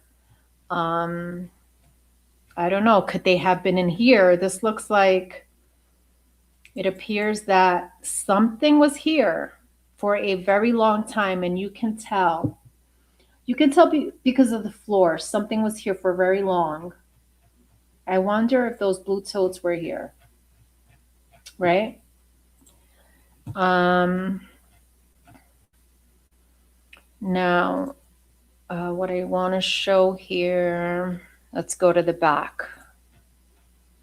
Here we go. Now,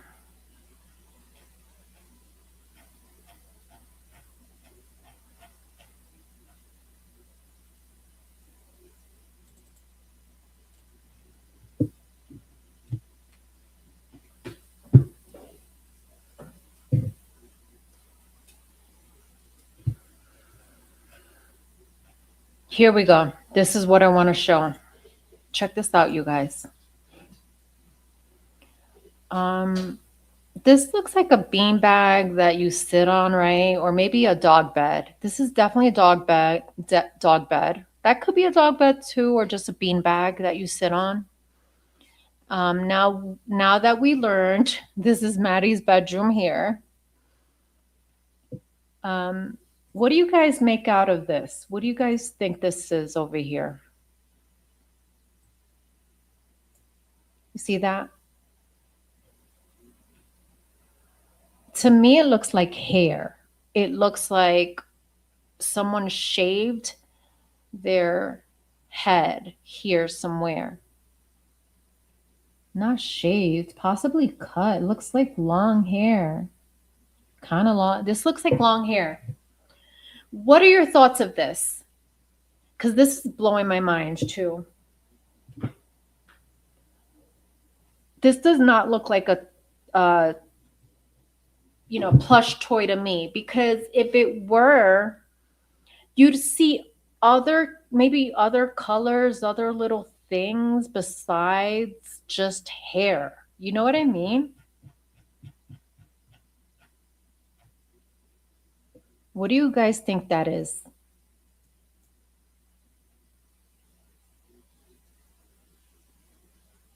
Again, this is right outside Maddie's bedroom.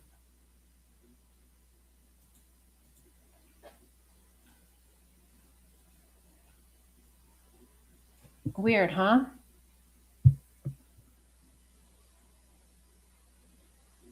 And why there out of all places? And then to take it even further,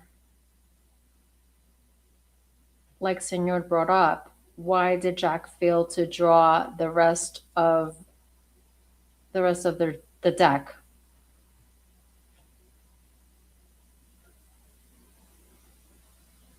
What do you guys think? Thank God I like having chats to myself. Dang, I have a thing for feds and cops now. Well, not feds, just sussy fools. I sent you a screen recording unless you know how to access through the Shorts tab on mobile. Lucy, we're in the other chat. What other chat? There's another chat? Oh, Jules, let me try and pull this up. Hang on.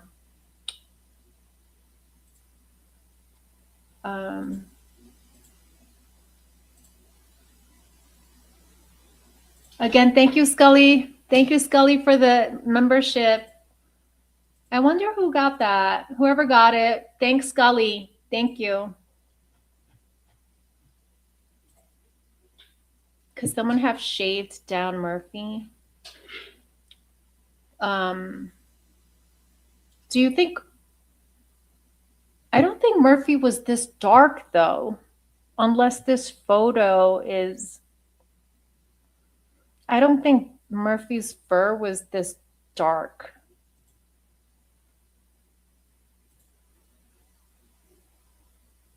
It's bedding. It's bedding, you think? Let me see.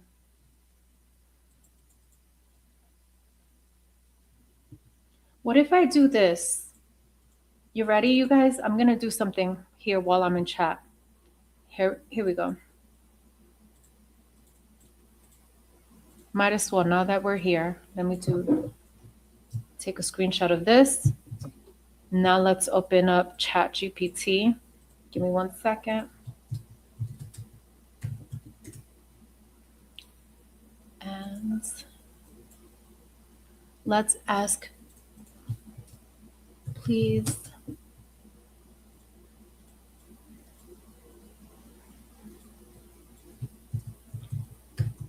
inspect photo and identify what the brown, not material, brown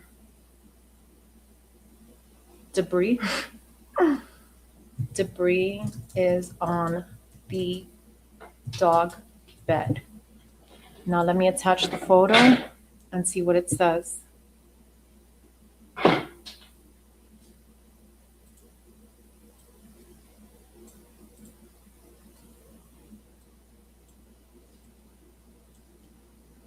Okay. All right, cool. Let's see what ChatGPT tells us. 1 second.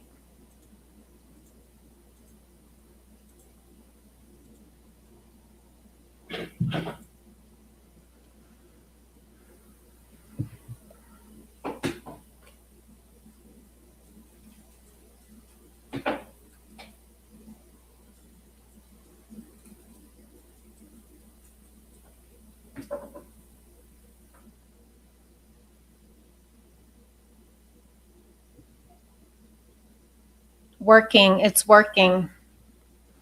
Let's go.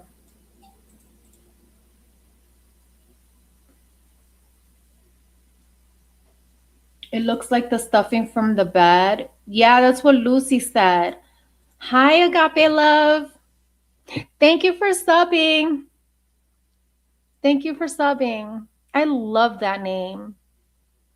Agape Love. That means like unconditional love, the purest form of love. And this is a photo I have not seen. Really? Okay, let's see what this says. It stopped thinking. It stopped thinking. Based on the single photograph, I can't identify the brown material with certainty, but I can describe what it appears to be and rank the most likely possibilities. Visual observations. The brown material is concentrated on top of the dog bed, with additional clumps scattered immediately around it. It appears fibrous and fluffy, not liquid or matted. The pieces vary in size from small tufts to large clumps. Clumps. Do you guys remember the clumps of hair in Ethan's hand? There's no obvious red staining. There's no obvious red staining or appearance consistent with fresh blood in this image. The surrounding deck is also covered with many small red berries or seeds that appear unrelated to the brown material. I knew that. The most likely explanation from appearance alone, dog bed stuffing. Excuse me, Lucy. Are you influencing my chat GPT, Lucy?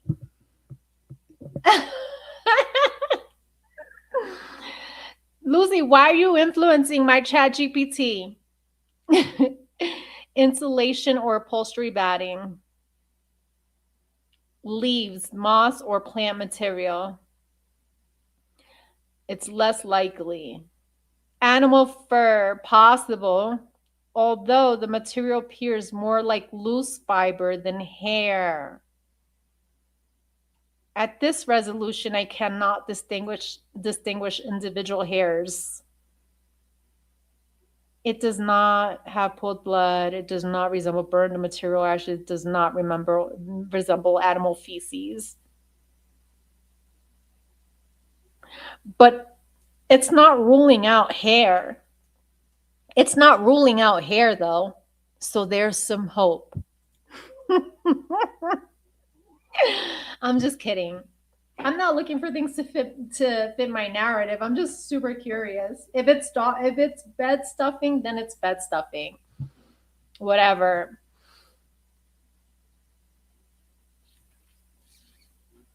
A damaged pet bed on the deck could simply reflect.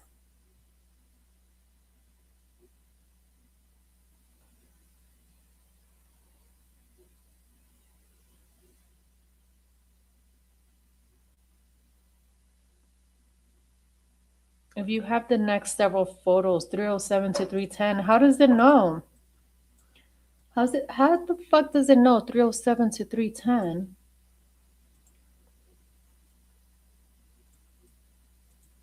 I'm on page, that's not the page I was on.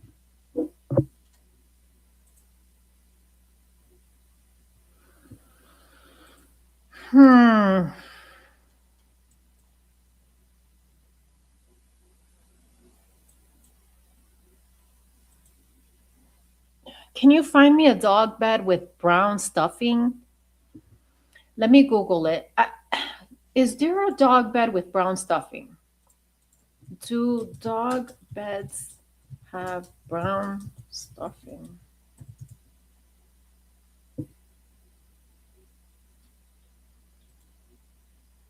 Let's see.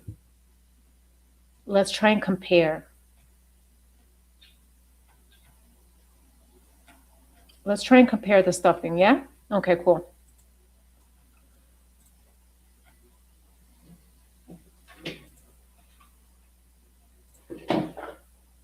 Okay, I have it. I have a link here. Let me open this up.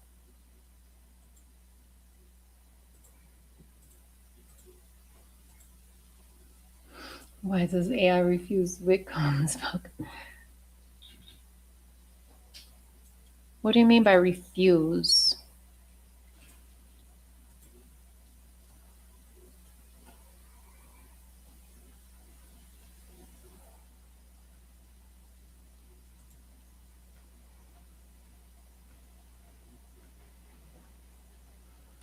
Oh, I see. It could be that. You guys see that? Let me enlarge this.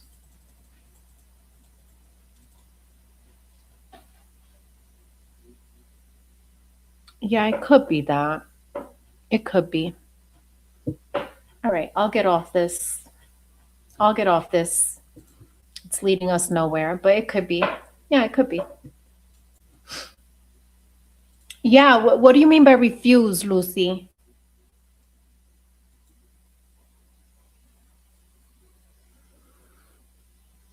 All right, so let me go back to this stop screen and we are going back to the interview.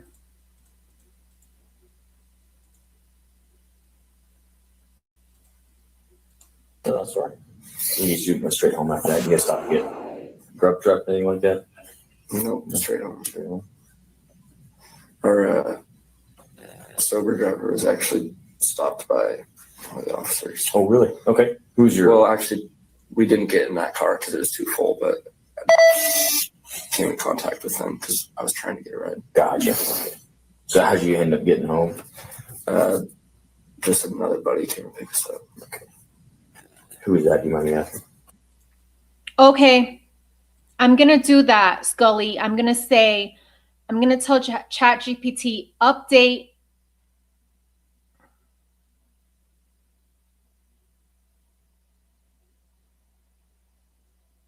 Oh, Melstell got the gift. Congratulations, Melstell. Thank you. Thank you for being a subscriber. Thanks, Scully, again. All right, here we go. I'm going to tell ChatGPT, try to upload a digital copy, upscale. Tell it to upscale? Okay. Upscale to 4K and restore image quality. Upscale to 4K and restore image quality. All right, I'm doing that. So while that's working in the background, let me play this. You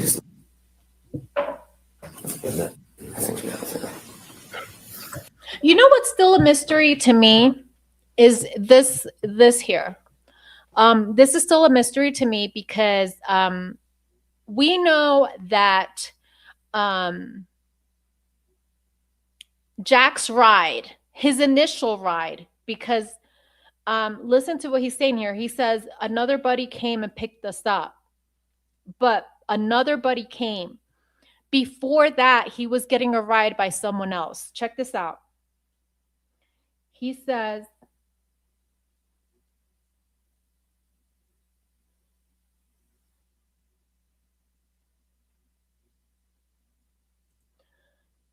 our sober driver was actually stopped by one of the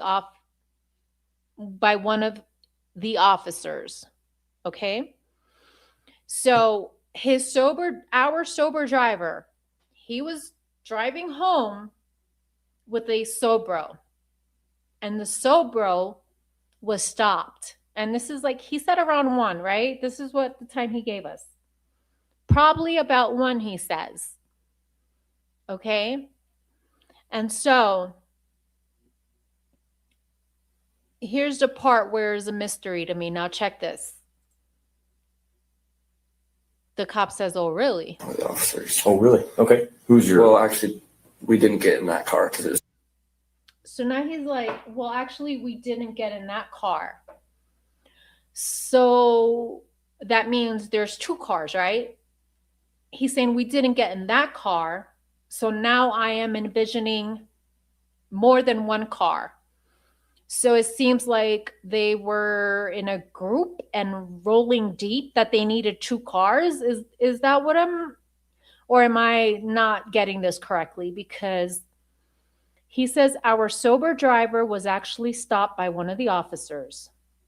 But then he says, oh, wait, but we didn't get in that car. Watch.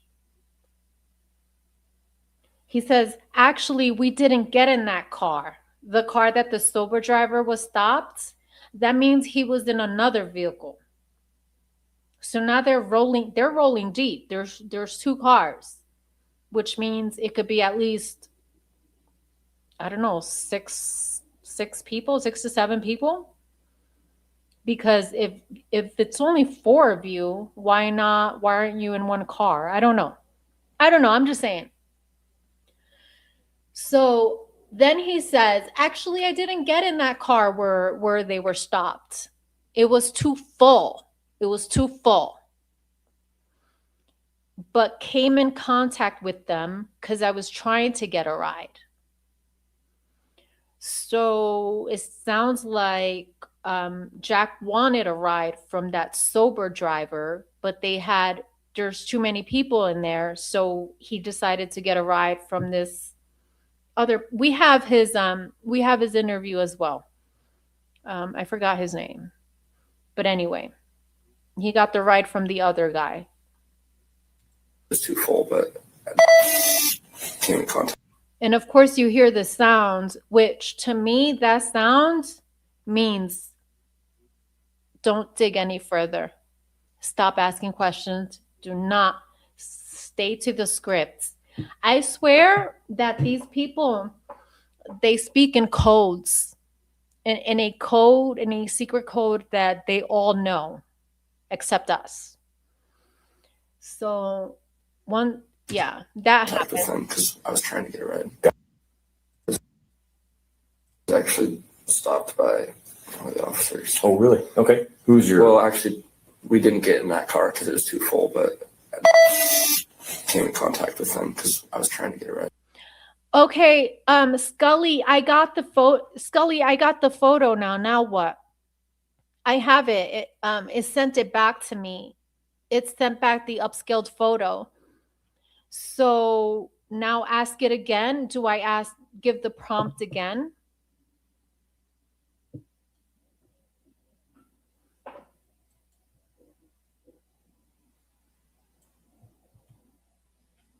Should I say just please inspect the brown material? Please inspect the brown material.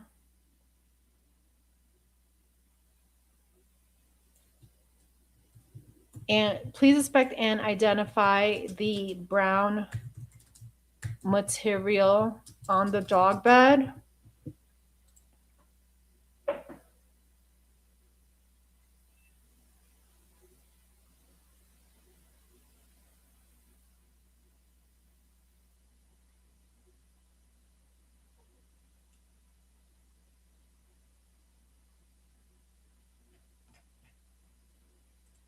Okay, I'm doing that now. All right, let's continue.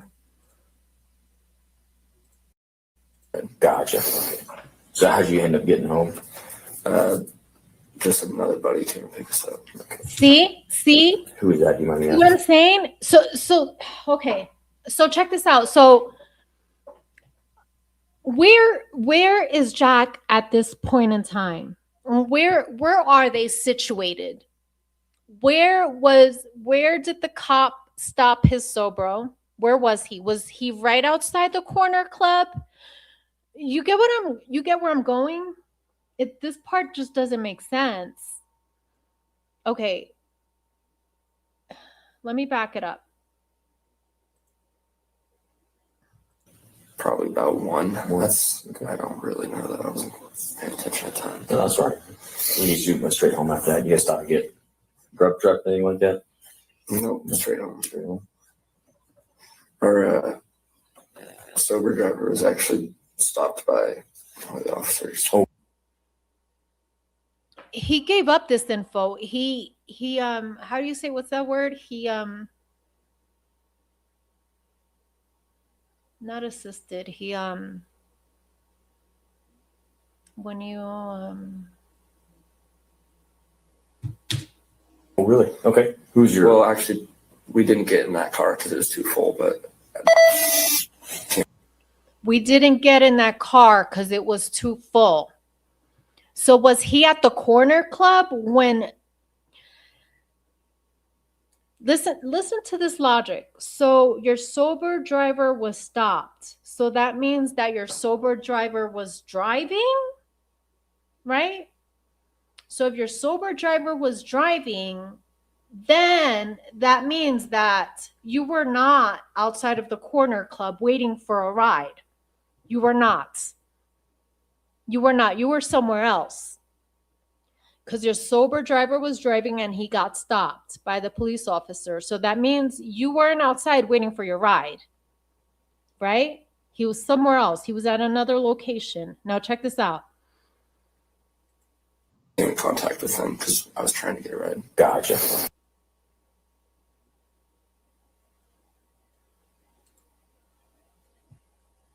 One of the officers. Oh, really? Okay. Who's your? Well, actually, we didn't get in that car because it was too full, but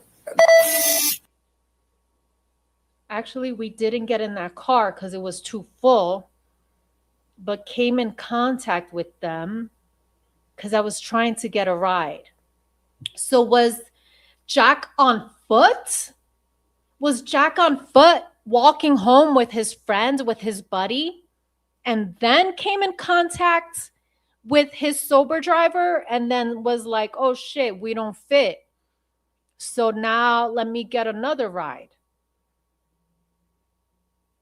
Are you guys understanding where I'm going from? I think this is important. Where exactly was Jack? Was he trying to take that walk home? Like, was he on foot when he came in contact with this sober driver that was stopped allegedly by the cops? Was he on foot or in another car? Like, what's going on here? And then he says that we didn't get in that car because it was too full, but I came in contact with them because I was trying to get a ride. Okay. And then he says, came in contact with him because I was trying to get a ride. Gotcha. Okay. So how'd you end up getting home? Just another. Then he says another buddy came and picked us up. Where did he pick you up from, though? That's the question. Where were you? You get what I'm saying? You couldn't have been at the corner club. You could not have been at the corner club if you came in contact with this sober bro that was stopped by the officers. You get what I'm saying? this sober driver that was driving and got stopped, and then you got in contact with them somehow, you came in contact with them somehow, that means you were not at the corner club. Where did your buddy pick you up from? Just another buddy team. So I guess we're going to have to go to that interview. Peyton Rossi. Thank you. We're going to that interview. We're going to find out where he was picked up. Okay? Thank you, Paula. I swear, like, I'm actually intelligent. I just like my words. I don't know. When I'm live, it's like, I get stuck. But he volunteered that information. Correct. So now we're going to the Peyton Rossi interview, okay? Give me 1 second. I'm gonna pull it up.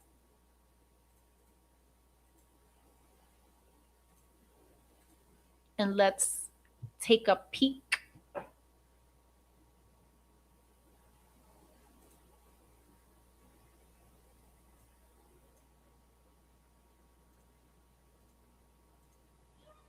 Okay, so we're going to go on to the Google Drive. And let's hear from Peyton Rossi. Where exactly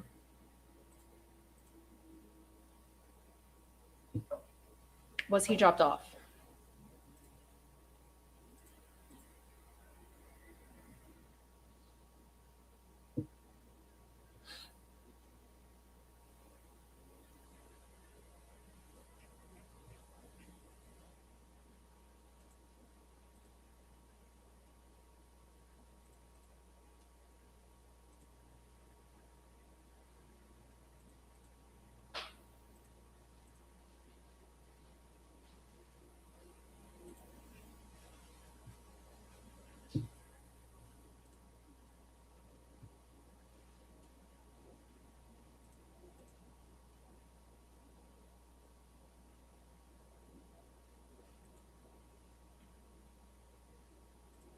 Okay, here we go.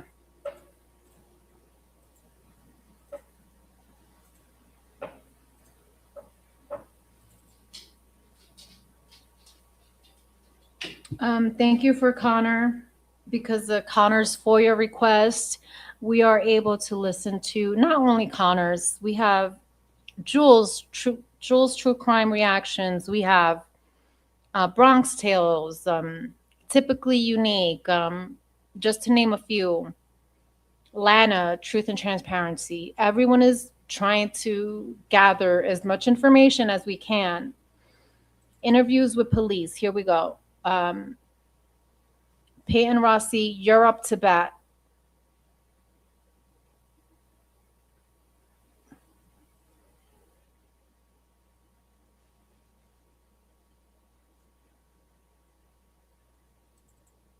Oh, two Peytons in this too. I mean, there's twos of everything. There's twos of everything here, which, okay, here we go. Ready? That's it. Oh, shit! Get inside! Inside! Inside!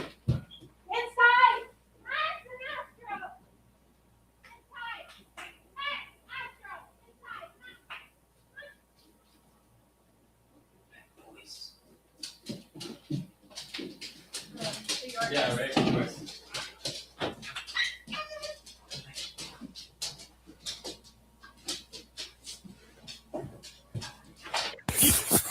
All right. I'm just going to get some basic information about you real fast. Before we get started here. How's your day going? I'm scared. What is your middle initial? Perfect. Yes, sir. You related in California? My grandparents lived there for a while. But, Really, which part? I think it was like like San Jose Dispo, I want to say. Okay. I won my my high school shop teacher. His last name, but I lived up in Northern California. So Gotcha. sweet. And are you the president right now of? Yes, sir. Okay, sweet. What is the address?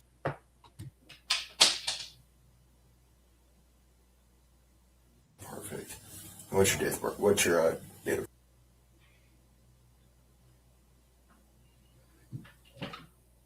I know I called you. What was your phone number?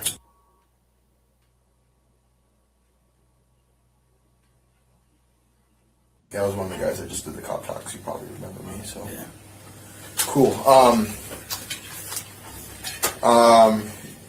Can you just walk me through just your night Sure. on, let's see, so today's Monday the 14th, so like the night of the 12th, which is Saturday, like going into the 13th, which is early Sunday morning? Yeah. So Saturday I went to a house party. Okay. A tree house. I ran into. I'm sure you know where. So you said it was a what party? Treehouse party? Yeah, like a house party. The house is like called Tree House. Oh, okay, where's that at? It's like right next to the white apartments. It's like a little house like right next to it. Okay. Just like down the hill from that park. Do you know the address of it or I no? don't. Okay. Is there a certain sorority that? Yeah. Which? I believe. Okay. I think so. In there. Okay. So you went to a party there? Yes, sir. Do you remember what time about? I think I left around 10 or 11. You left. I left Treehouse around 10 or 11. We were there pretty early, just watching the football game. Okay, what time did you get there at? I know, ballpark estimate. Probably close to like the end of the third quarter of the football game, so probably like. Of the Vandal game? Yeah. Like okay. I don't know, 6:30. Okay. Probably close to like the Treehouse around 10 or 11. We were there pretty early, just watching the football game. Okay, what time did you get there at? I know, ballpark estimate. Probably close to like the end of the third quarter of the football game, so probably like. Of the Vandal game? Yeah. Like okay. I don't know, 6:30. Okay. I'm not sure.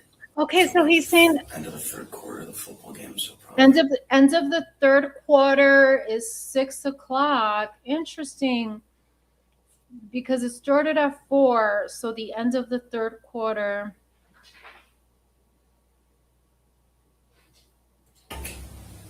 I know the game ended like by 9. Of the Vandal game? Yeah. Like okay. I don't know, 6:30. Okay. I'm not sure. Okay. And you said you left there around like 10? 10 or 11, I want to say. And then I came home and watched a movie. Came back roommates. in home? Yeah, yes, sir. Watched a movie with my roommate, and then my buddy and his girlfriend. What, which roommate is that? His name. Okay. Perfect. Mm-hmm. You said? Yes, sir. How do you spell that? Say the last ones again. Last letters. Okay. Okay. So it was Coeur, and who else? Okay. And then his girlfriend. I'm sure you don't know his name. I believe it's. It sounds like I think it's a K and a S. When you were at the house for the party, were you with anybody in particular, or? Oh yeah, I mean there was just a lot of fraternity sorority guys or sorority girls, fraternity guys just there hanging out. Was it all, or? No. Like I said, I saw her there and she's a. Okay. I saw her boyfriend there too. Who's her boyfriend? I think his name's Hunter Johnston. So, hang on one second. Hold on. Okay, hang on one second. I saw her there and Let me open up my timeline on the side, just because I need to see something. I apologize for the noise. My yard is getting done right now. So that's why I had to run out there before my yard guys get attacked by my dog by my dogs. Wait a second. So hang on, let me think right here. Okay. He's obviously bringing up Hunter Johnson. He's bringing up Hunter Johnson and Emily. However, Emily said that she didn't get home till after the game because Emily worked the game. According to her statements, she worked the game and she didn't get home until about 8:30. So let me listen to this again. Hang on, and I'm gonna pull up my timeline. I think. When you were at the house for the party, were you with anybody in particular, or? Oh yeah, I mean there was just a lot of fraternity sorority guys or sorority girls fraternity guys just there hanging out. Was it all, or? No, like I said, I saw her there and she's a. Okay. I saw her boyfriend there too. Who's her boyfriend? Listen, he said, I saw Emily there and I saw Hunter there too. Right? Yeah. Okay? Okay. And she was there with. Yeah, I'm not sure on the guy's actual name. It's okay. It's okay, but it's her boyfriend. Yeah. Yeah. Okay. Well, now he doesn't want. So now you just he saw doesn't her want to just say at the Hunter's party? name. Yeah, no, me and her talked for a while. Me and her are pretty good friends. Okay. That's kind of how I found out about. Now he doesn't want to say Hunter's name. Oh, I'm not too sure about his name. Hang on one second. We are backing this shit up.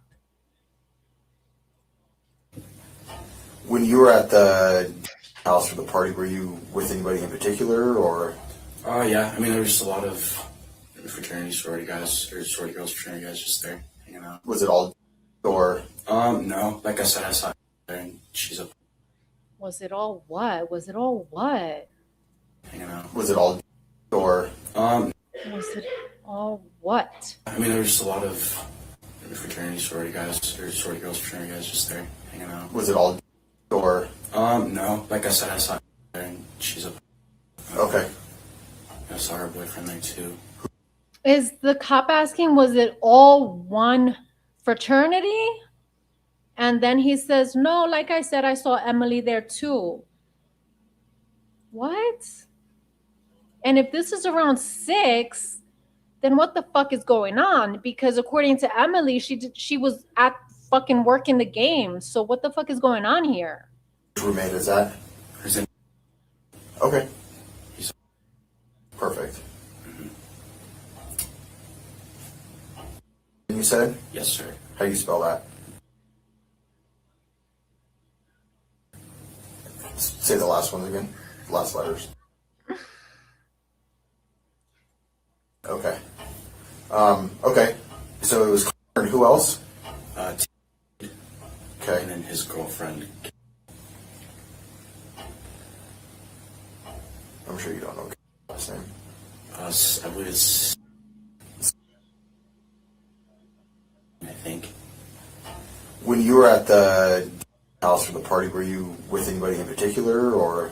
Oh yeah, I mean there was just a lot of fraternity sorority guys or sorority girls fraternity guys just there hanging out. Was it all, or? No, like I said, I saw her there and she's a. Okay. I saw her boyfriend there too. Who's her boyfriend? Hunter Johnson. I think his name's. Right? Yeah. And she was there with. Yeah, I'm not sure on the guy's actual name. Oh my God. Oh my God. He got nervous here.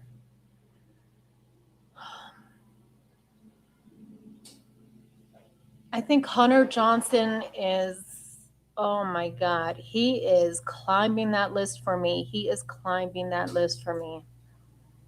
I think so. I'm going to back this up. I want an actual proper timing. Hold on. Yeah, I was one of the guys that just did the cop talks. You probably remember me, so. Yeah. Cool. Can you just walk me through, just your night, Sure. on, let's see, so today's Monday the 14th, so like the night of the 12th, which is Saturday, like going into the 13th, which is early Sunday morning. Yeah. So Saturday I went to a house party. Okay. A tree house. I ran into. I'm sure you know where. So I ran into something. I'm sure you know where. It's like they had a conversation prior to this. There may be another interview out there for him. Do you guys know if there's another interview?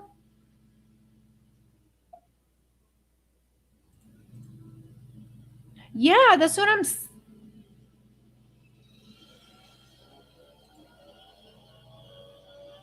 saying.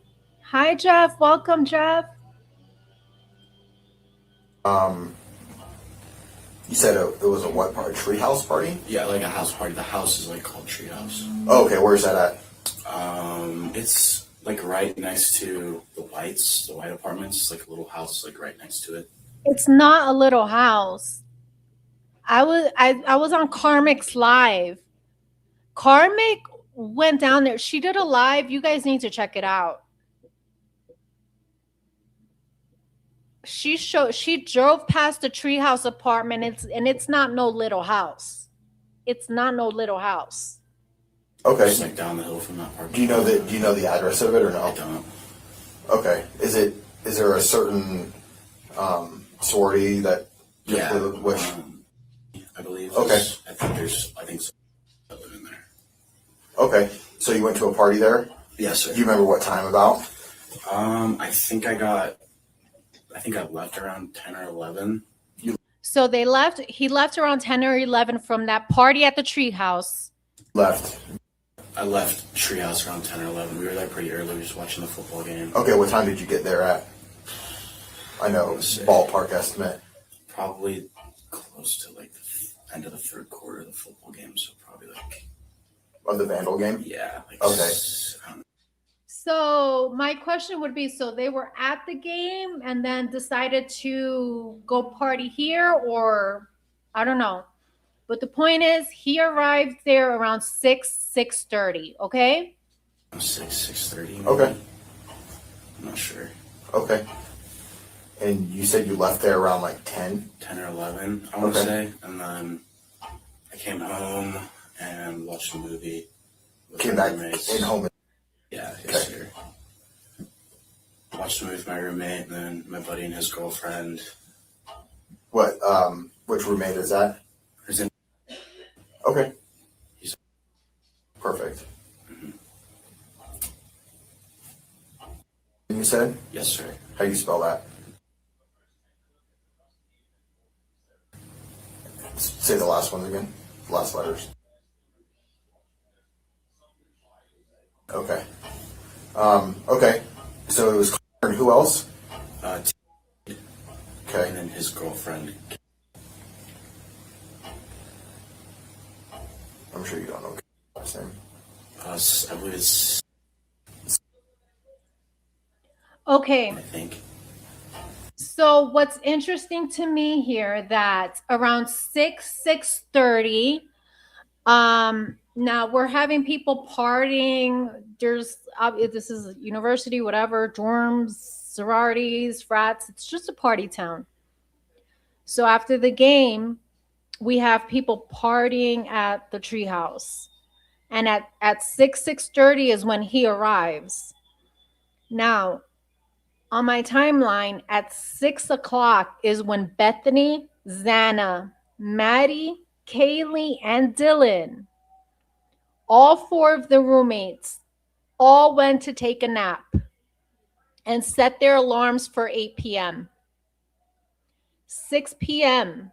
is when Kai says he leaves around halftime of the Vandals football game with everyone, and then they go to the Whites.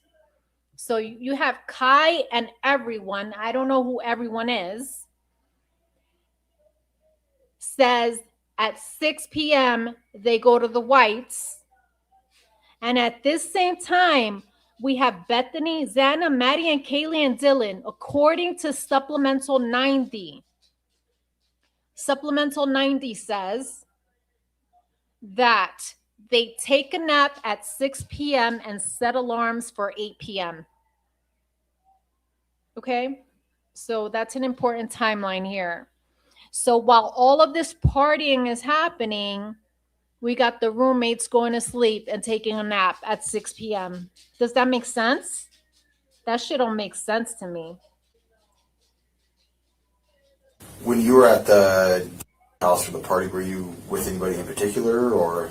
Yeah. I mean, there was just a lot of fraternity sorority guys, or sorority girls, fraternity guys just there hanging out. Was it all, or? No. Like I said, I saw her there, and she's a. Okay. I saw her boyfriend there too. Who's her boyfriend? I think his name's. Right? Yeah. Okay. And she was there with. Look at his hand. Yeah, I'm not sure. Oh boy. When they bring up Hunter, look at him get nervous. I think his name's. Right? Yeah. Okay. And she was there with. Yeah, I'm not sure. She was there with Hunter. Oh, yeah, I'm not now you don't know? Be for real. Be for real right now. Sure on the guy's actual name. It's okay, but it's her boyfriend? Yeah. Okay. So check this out. Let's look at Emily's timeline. So Emily says that at 8:30 p.m. First of all, she says she left the football game. She left the football game when it ended, right? No, she didn't say when it ended. She just says, I left the football game. She didn't specifically says she left it at a certain time. But since she worked it, I'm sure that's easily attainable. Her hours, if she worked it, it's got to be on record. Right? But then she says in her interview, this is in her interview with MPD, she says that at 8:30 p.m., she gets home. Emily doesn't say anything about partying it up in the treehouse with this dude and Hunter Johnson. They don't say that at all.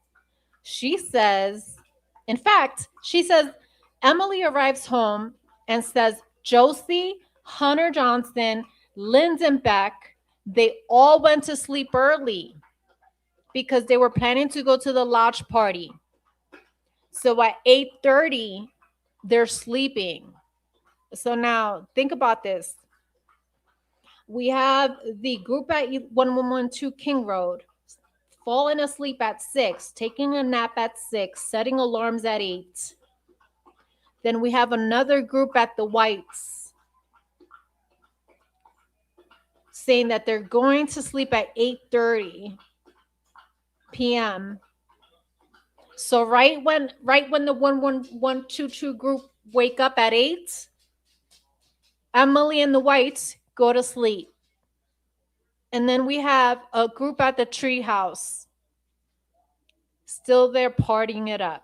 Does that make sense? Absolutely not. Because they're all friends, right? Technically, they're all friends. What's happening here? Kai, Bethany's your girlfriend. So let's go there. Kai Davis, you left the Vandals game and went to party it up at the Whites while Bethany is asleep, while Bethany's at 1122 sleeping, taking a nap. Hell to the fucking no. Something's wrong here. So you just saw her just at the party? Yeah, no, me and her talked for a while. Me and her are pretty good friends. Okay. That's kind of how I found out about Xana. So. Okay. Was that the only gal that was there? That I noticed. That you noticed? Okay. Okay, so you said you came back between 10 and 11. Yes, you were watching a movie with your and his girlfriend, and then what happened after that?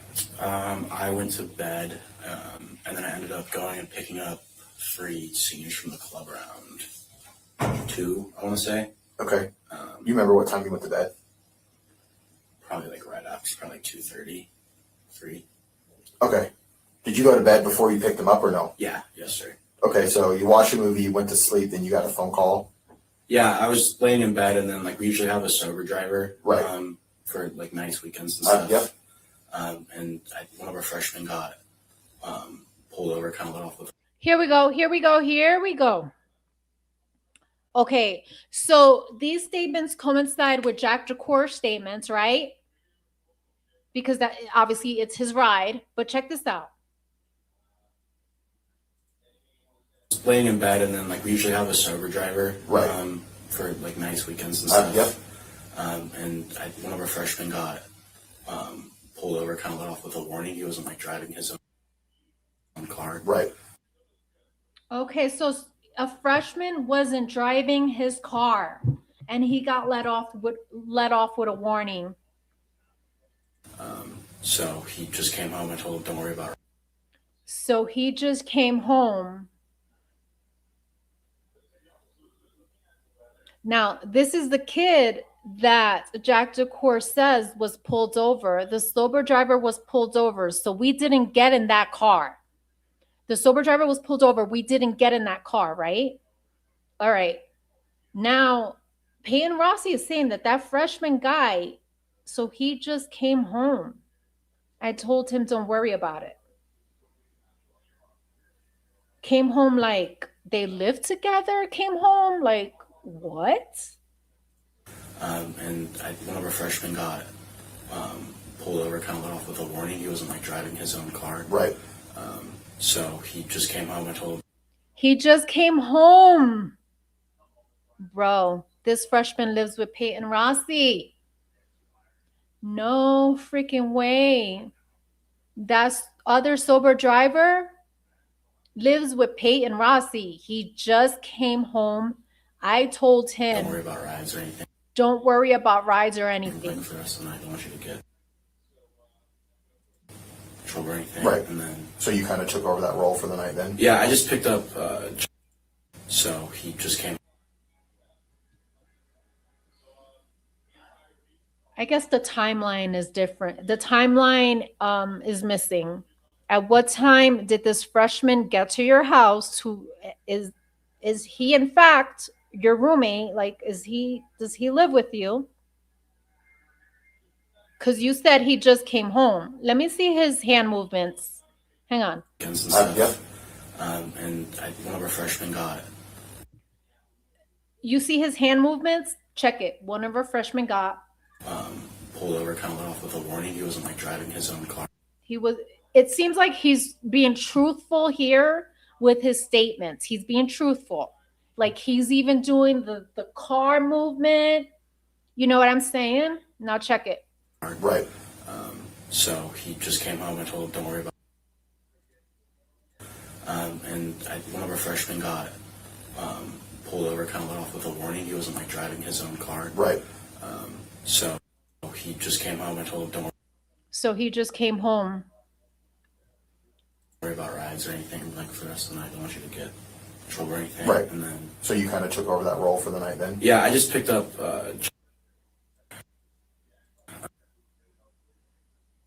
Just from the club. Oh my God. Oh my God. He said he picked up Jack DeCour from the club. This doesn't seem accurate. This is not accurate because Jack DeCour, his statement says that the sober driver was pulled over by the cops. And then Jack DeCour says, yeah, but we didn't get in that car. Yeah, but we didn't get in that car. And then Jack DeCour says, I made contact with him. So you're telling me the cops pulled over this freshman right in front of the corner club? That doesn't make sense. Really? So the kid wasn't even driving. The kid wasn't even driving. He was just parked at the corner club and got pulled over by the cops? No. If the sober driver was pulled over by the cops, he was driving and they were not at the corner club. And Jack DeCour made contact with that driver, which means Jack DeCour was not at the corner club. And This person, in my opinion, is lying. You're lying. How could you have picked up Jack Coeur if he wasn't there? So you kind of took over that role for the night then? Yeah, I just picked up just from the club. He said just from a club.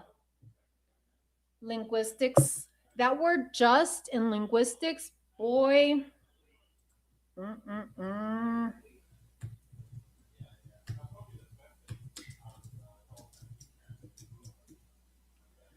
So, what just means in linguistics, the word just is a highly fascinating case study because it spans multiple subfields, including semantics, pragmatics, syntax, and social linguistics. While it is historically an adjective, it has evolved into an incredibly versatile adverb and discourse particle. The linguistic breakdown of just covers its evolution, grammatically categorizing and conversational functions, etymology. Etymology. Sorry, I can't pronounce this one word. The word just is a classic example of semantic bleaching and widening. The origin, the shift. Let me read. Depending on its placement and context, just operates as two entirely different parts of speech. It it's used as an adjective to modify the noun to mean fair or morally right. It can be used as an adverb. Time indicates immediate recency. Restrictive functions exactly like the word only. It was just a mistake. It was only a mistake. Intensity, the degree it's used. It functions as a booster to mean completely or absolutely.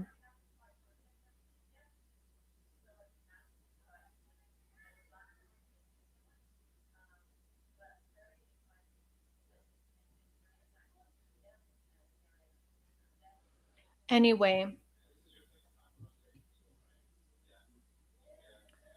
when used purely to soften tone or fill space, for example, it's like just down the road. When used to mean fair or exactly, speakers rarely reduce the word. They give it full acoustic weight.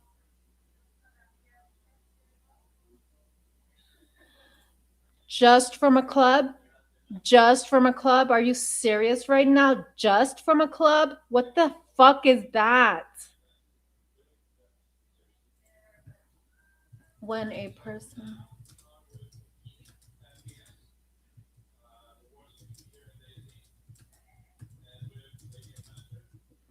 Just from a club? What the fuck is just from a club? That sounds deceptive.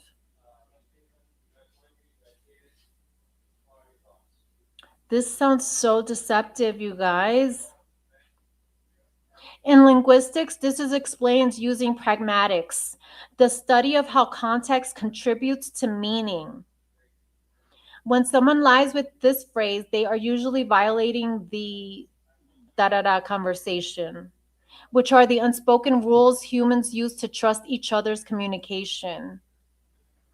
The word just implies immediate recency. Example, within the last few minutes or the time it took to travel directly from the venue.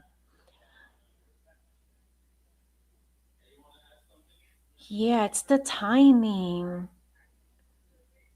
By using just, they're attempting to collapse the timeline. They want the listener to believe that no unaccounted for time exists between the club and the present moment. Oh my God. Oh my God. I don't know. I fucking love you, Stoner. You speak my language. I studied that shit. God knows. I'm studying it. I'm studying it, Scully. Yes. But hell yeah, Agape. Oh no. Saying just from a club might be factually true, but it deliberately leaves out crucial details to mislead the listener. The word just functions as a restrictive hedge. It is meant to signal this is the only relevant piece of information you need. Oh my God. Are you guys listening to this shit?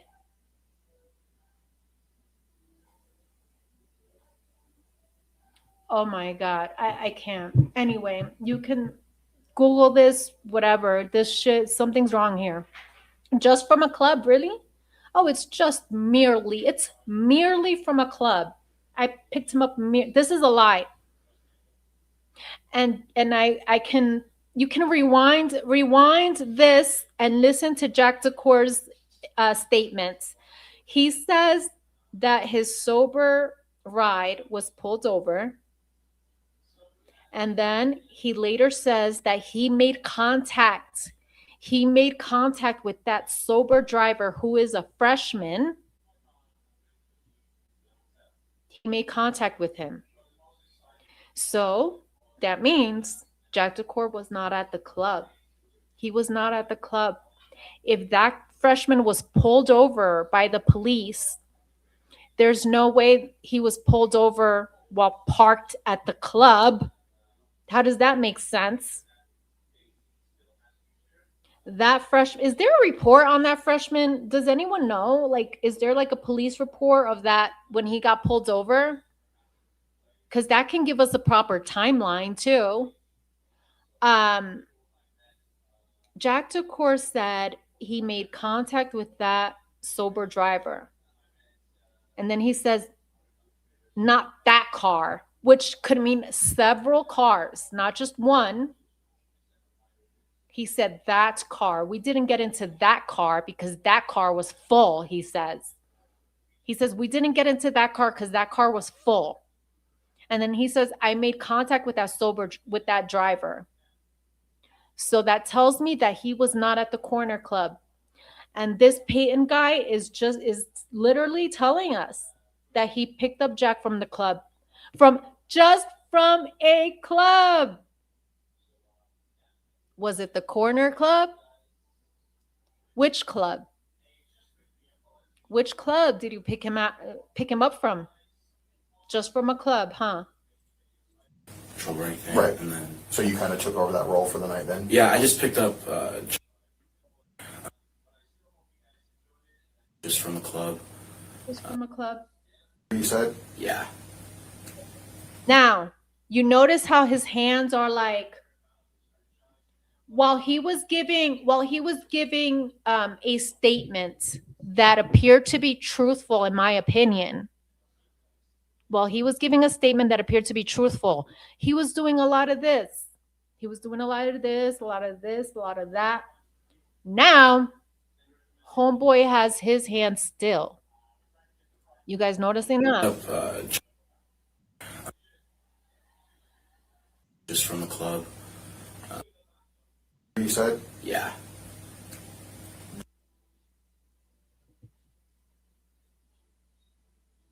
And who else? Just those three, sir. Sorry. And who else? Okay. Sorry. And they're all... Yes, sir. Okay, you picked them three up at the club? Yes, sir. Okay.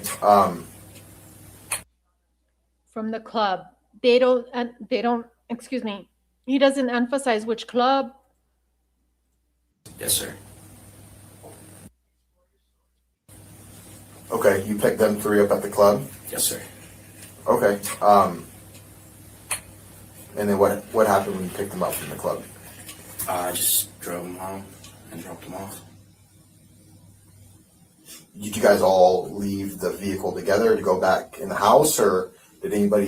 They live in. I think it's interesting how he went for some water during that specific questioning. Is that nervousness or what? What do you guys think? Okay, you picked them three up at the club. Yes, sir. Okay. And then what happened when you picked them up from the club? I just drove them home and dropped them off.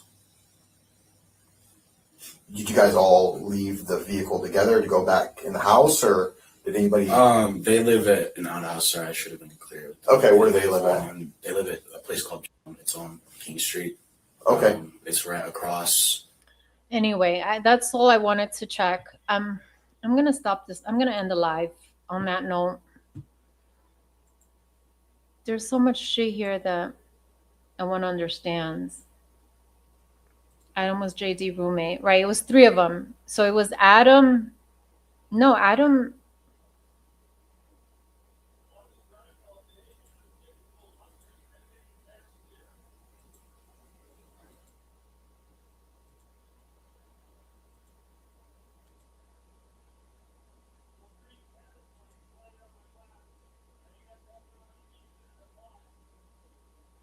Who's in pain? Who's in pain here?